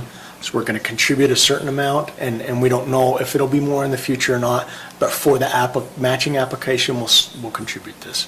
I like that. I like that to a point, but I think we also need to look at the size of the project. I think that's fine, but going back to the beginning here, what we're talking about is an application to the state. Right. And if we say today, without looking at the whole list, and we're just looking at this, and I agree with what Commissioner Anderson is saying, there's an opportunity cost here. So if we say, yes, we're allocating $500,000 or $800,000 tonight, that's $800,000 that we can't allocate later on to anything else. That's right. I agree with the thought that I think we need to review that list and determine where we really want to allocate it before we allocate 800,000 of it tonight. Okay. Yeah. That's all I'm saying. Yeah. I think saying we're committing $100,000 per project is a substantial amount of money, and I think it's enough to show the state that we're serious. Not every application is going to be approved, And it's not going to be just because we didn't put in the right dollar amount. It's because the state's going to prioritize as well and determine where they I just want to spend. them at the state to realize that we are serious about using some of these ARPA funds for infrastructure. And what I would also be a little bit concerned, What it's mostly has to be used. what I'm concerned about also is Well, if, infrastructure and recovery. Yeah. These are recovery funds, so. you know, who has the backing to be able to make their project work? So from everything I've heard from Mountain Green Sewer Improvement District, I believe they have the ability to, wherever they're trying to get their dollars from, they're just going to play that money game and then build the project. I'm concerned about the city. I'm okay allocating 100,000 of it, but what if? So the worst case scenario for them would be they don't get any matching dollars. We're not They committed. don't have enough monies to, then we can then, I guess, pull that back. Yes, we can. So I want to make sure that that's stated correctly. I think if we also. state that this is matching funds to be used with the state grant. Right. And we're willing to contribute a max, or a minimum of 100,000 should they be awarded the grant. Should you be rewarded any monies from the state, from the grant, from the state Correct. matching? Correct. Because they might be awarded 100 grand. And then we say. And if so, hey, we're we'll committed to contribute the other 100. 100 if they Yep. decide to move forward with the project. They may say, well, we only got 100 from the state and 100 from the county. Yeah. We're not doing it, you know? So according to the Morgan City, this is what his proposal was, is that if we put in whatever amount it is, that it was all contingent upon them receiving the grant from the state. And if they got that, then they would request whatever amount they needed from us. But if they don't need it because they don't get the grant, then they will basically not even ask for any money. But they do have problems, a couple of things they need to have in their city that benefit all of us. And Mountain Green is going to benefit us all also. I just don't think if they put in their application that we're going to minimum have $100,000, that will be adequate to show that we are serious about doing whatever we're doing. So that's just my thoughts. Yeah. So. I think 100,000 is adequate to show that we're serious about assisting with it. And I think especially if we say a minimum of 100,000. I agree. It's 10% of everything we're getting this go around. So it's a big amount. 100,000 isn't a drop in the bucket. That's a big amount. I'm actually concerned without Commissioner Wilson being here saying 100,000, but I think it's a good process, and I think if we word it that way, Commissioner Newton, I would agree with that also. So would you be comfortable if we said 100,000, a minimum of 100,000 should the grant be awarded, a state grant awarded, to Mountain Green Sewer District, Morgan City, water infrastructure expansion, and the river access area, and 50,000, a minimum of 50,000 towards internet broadband expansion. So right now, what we're talking about tonight is $350,000 that we would be allocating of ARPA funds should those grants all be awarded. And one more clarifying question. You say that Ebert is applying for those two grants, the two bottom ones. Does that mean he's taking care of all of the? I sure hope not. All of what? Is the county not applying for these? The county. He's putting together the paperwork. It'll be the county The submitting county it. submits. The county is So the county submitting it. needs to submit by the 15th. Correct. So 99 need to submit by the 15th. I would assume that it has to be submitted through you, I don't know. But yes, Do you want- the No, county needs to actually, submit it. I thought we only had to do it through ours. I could do it, you could do it, as long as we have the information. So, one point Your person, expectation then is that I'm submitting it, I'm going to need to know some information, because I went out to the Yeah, you're- county side, and it's quite a lengthy. Right. Yeah, we've asked him to gather all the information and put together all the paperwork for it. I'm glad that I asked, So, because if your if expectation it- was that you thought that I was going to do it, No, we're not expecting you to put together anything. No, not at Besides, all. potentially, if it needs to be submitted through you at the end. Yeah. He would bring that to you in a package and you could submit. I've got access already. I could do it if needed. That's what I think. It's not a big deal. The submission, I don't think is the issue. It's the writing. The writing of it, which, that's what we've asked them to do, so. I'm going to just request that we increase the amount to Mountain Green Sewer District To what? to 200,000, at least, a minimum. And I know you're going to balk at that, but I know Matt Wilson would agree with it. Because I know Matt. I've known him for 60 years. We don't make votes based on I know what we that. think somebody will do. I know that. I know that. But give him a call on Lake Powell and see if you can catch him. Again, I'm not opposed to it being 2 or 3 or 400,000 in the end, if that's what we determine. Okay, as long But as it... I think tonight, But what are you willing to I've commit made my to motion. to a maximum? I've made my motion of a minimum of 100,000 to those items. And with that wording of that motion, I With would the actually wording. second it. Okay. Okay. I don't know if I'm going to agree or not.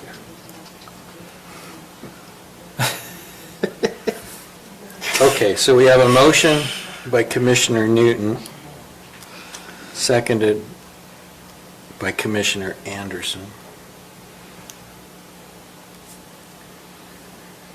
to approve the funding from ARPA funds of $100,000 to each of the Mountain Green Sewer District and the Morgan City for water and sewer infrastructure improvements, $50,000 towards internet broadband expansion, and $100,000 for the Taggart River access. All of those funds being applied as matching funds for specific grant proposals and subject to the award of those grants. Correct. The only thing is just a minimum of 100,000. That was the only thing he put in. Yeah, a minimum. A minimum of those amounts. Which Stacy got, I think. Okay. Okay. Any further questions or comments on the motion? All in favor? Aye. Aye. Aye. Okay. Begrudgingly, that was an aye, because I really don't like it. We'll get there. We'll get there. We're just to that We amount. just need to, But I just don't know how it's going to help us. Just to say, I will feel more comfortable with approving higher amounts when we have specifics of the projects, the grants that are being proposed, and all of those sorts of things. I also agree with you that looking at the other ARPA funding proposals is something that we need to do and keep in mind. Timing may say that we'll put some of those off to the next one, so. Right. Okay, all right. Next item is a public hearing. It's the Remkes, is that correct? Remkes rezone, a proposed amendment to the zone map of approximately 4.49 acres going from A20 to RR1. The property is located at approximately 2101 West Old Highway Road in Morgan County. You didn't want to take a dinner break or? No, I think we're done. they've sat here for 3 hours and we're Matt. taking a break, huh? Okay. here at 4. Yeah. Good evening, as stated, this is a rezone request. The property is located off Old Highway Road. Well, I can't remember now. Stoddard Lane is just to the north, correct? South. South. It's down that way. Enterprise is just up around the corner, sorry. The request is for rezone from A20 to R1, and it goes 240 feet back. Let's see if this works. No, of course it doesn't. It goes 240 feet back from the center line of Old Highway Road, which is the standard that we've followed for zoning on the R1 corridor for most of Morgan County, or not the R1 corridor, the tunnel zoning in Morgan County. The Planning Commission reviewed the application on their August 12th meeting and recommends approval. You may recall that the applicants had done a future land use map amendment to change this small portion, so they've limited it to this area, just only 240 feet back from the center line of the road, so they actually have a little bit less space. It ends up being 3.78 acres. Amendment's consistent with the future land use map and policies. It's in harmony with the existing area, and it will not negatively impact the adjacent properties. There was a little concern about growth at the planning commission, and one person spoke, about creating more homes. Given the area that they have here, they'll be lucky to get 3 lots out of this, I think that's, and I'm not sure that they're gonna go for 3 lots or 2 lots, but with well and septic issues and other things, it'll be tight to get 2 or 3 lots. But that would be their end goal, subdivision being the next step. I'm just gonna leave it at that, the planning commission recommend approval. Any questions? How much frontage is on that? You know, 800 and 860. Okay, all right. Is there anything you'd like to add before we go into public hearing as the applicant? Okay. Mr. Chair, I move we adjourn the public meeting and convene a public hearing. All in favor? Aye. Is there anyone in the public that would like to address this? I mean, we had such a big crowd before. Mr. This is Chair, good news as an applicant. I move we adjourn the public hearing and reconvene the public meeting. All in favor? Second. Aye. Okay. Mr. Chair, I move that we approve the amendment to the zone map of approximately 4.49 acres going from A20 to RR1 located at approximately 2101 West Old Highway Road, Morgan, Utah. 3.78 is. Can we change that to 3.78? Yes, I will amend my motion to make it 3.78 acres going from A20 to RR1. Second. Okay, so we have a motion by Commissioner Newton, seconded by Commissioner Anderson to approve the Renkus rezone map amendment, which is application number 21.033, changing the zoning district from A20 to RR1 to 240 feet back from the center line of Old Highway Road. And is that based on the findings listed in the staff report dated It September sure 7th, is. 2021? And it is 3.78 acres. Any questions on the motion? All in favor? Aye. Aye. Okay, Mr. Chair. any comments? Commissioner comments? Yeah, I'll give you an update on Liberty Broadband. Okay, still There- waiting for that tower to go. They are, I just got the message from him earlier today. He says the conduit will be put in tomorrow. You should be up and running by first of next week. That'd be And- good, because I'm and- getting billed to increase my fees on my other provider, and it kind of irritates me. And I'll just tell you right now, at 250 megs, it's wonderful. So you have it? I have it now. I Works got out. it 2 weeks ago, or less than 2 weeks Cool. ago. So, Good. so it is great, and it's open to everybody.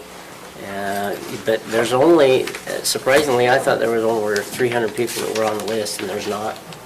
So you need to get your name on the list if you want to be included in the first round. And it's only line of sight for the first round. Second Well- round will be towers, additional repeaters that we have to do to increase it. I think I'm on his list. Yeah, I know you are. He's told me that. So He should be. anybody that else in the county that has not on that list, you better get on there. I don't have any updates. None from Commissioner, okay. You wanted to make a motion? Lance has Sorry, it. could I just do a plug?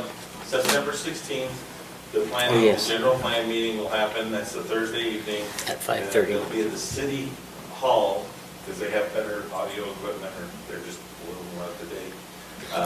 So we'll have at 5:30, the county part of it, where they'll do a presentation. You can be online and weigh in and provide comments that way, based on what they present, or you can come to the city hall building.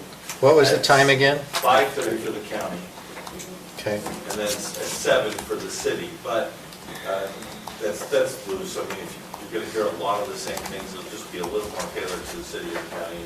You can see both of those, if you can't make one or the other. It's not like there's set time, you can come in the middle and check it out. And so that is happening, and we need all that, the more input we get in September, that'll mean it'll get a better refine for when it comes to public hearings in November. So. I had a question from a constituent today with respect to whether or not the planning department slash planning commission was working on anything in terms of an ordinance that would put some monitoring slash regulatory scheme on water companies, kind of based on what Tina Cannon presented at the end of last year. And I couldn't remember. I remember we had the presentation. I remember she had the Summit County ordinance and that it was incredibly detailed. I can't remember if we asked the planning department to do anything specific with that in terms of trying to cull it down and come up with something that might work for our county. I remember discussing it. I don't remember any direction to take care of anything. Okay. Specifically, it was, we kind of looked at it and said, well, given our current budgets, we'd just like to do, it was basically creating a new position to monitor that level of stuff and to have someone in that skill set. But we could certainly look into it and see if there's something we could do. It's a really high level of detail, that particular ordinance, and not only for the county, for the water service providers. I mean, it required a lot of reporting. But I wouldn't mind having something that required them to give us an annual report with respect to, this is our current capacity, this is our current demand, so we have this much excess capacity, that sort of thing. But that's a far more complicated ordinance than I think our county needs. But if you see something else that would work, then let me know. And if you guys can put that on your list of things to be working on. Along with the PRUDs. Yeah, I would prioritize the PUD stuff over that. But. Okay. Mr. Chair, I move to, oh wait, Commissioner Anderson, did he ask you if you had anything? He did already. Okay, sorry, I missed that. Thank you. Mr. Chair, I move to adjourn. All in favor? Aye. Thank you.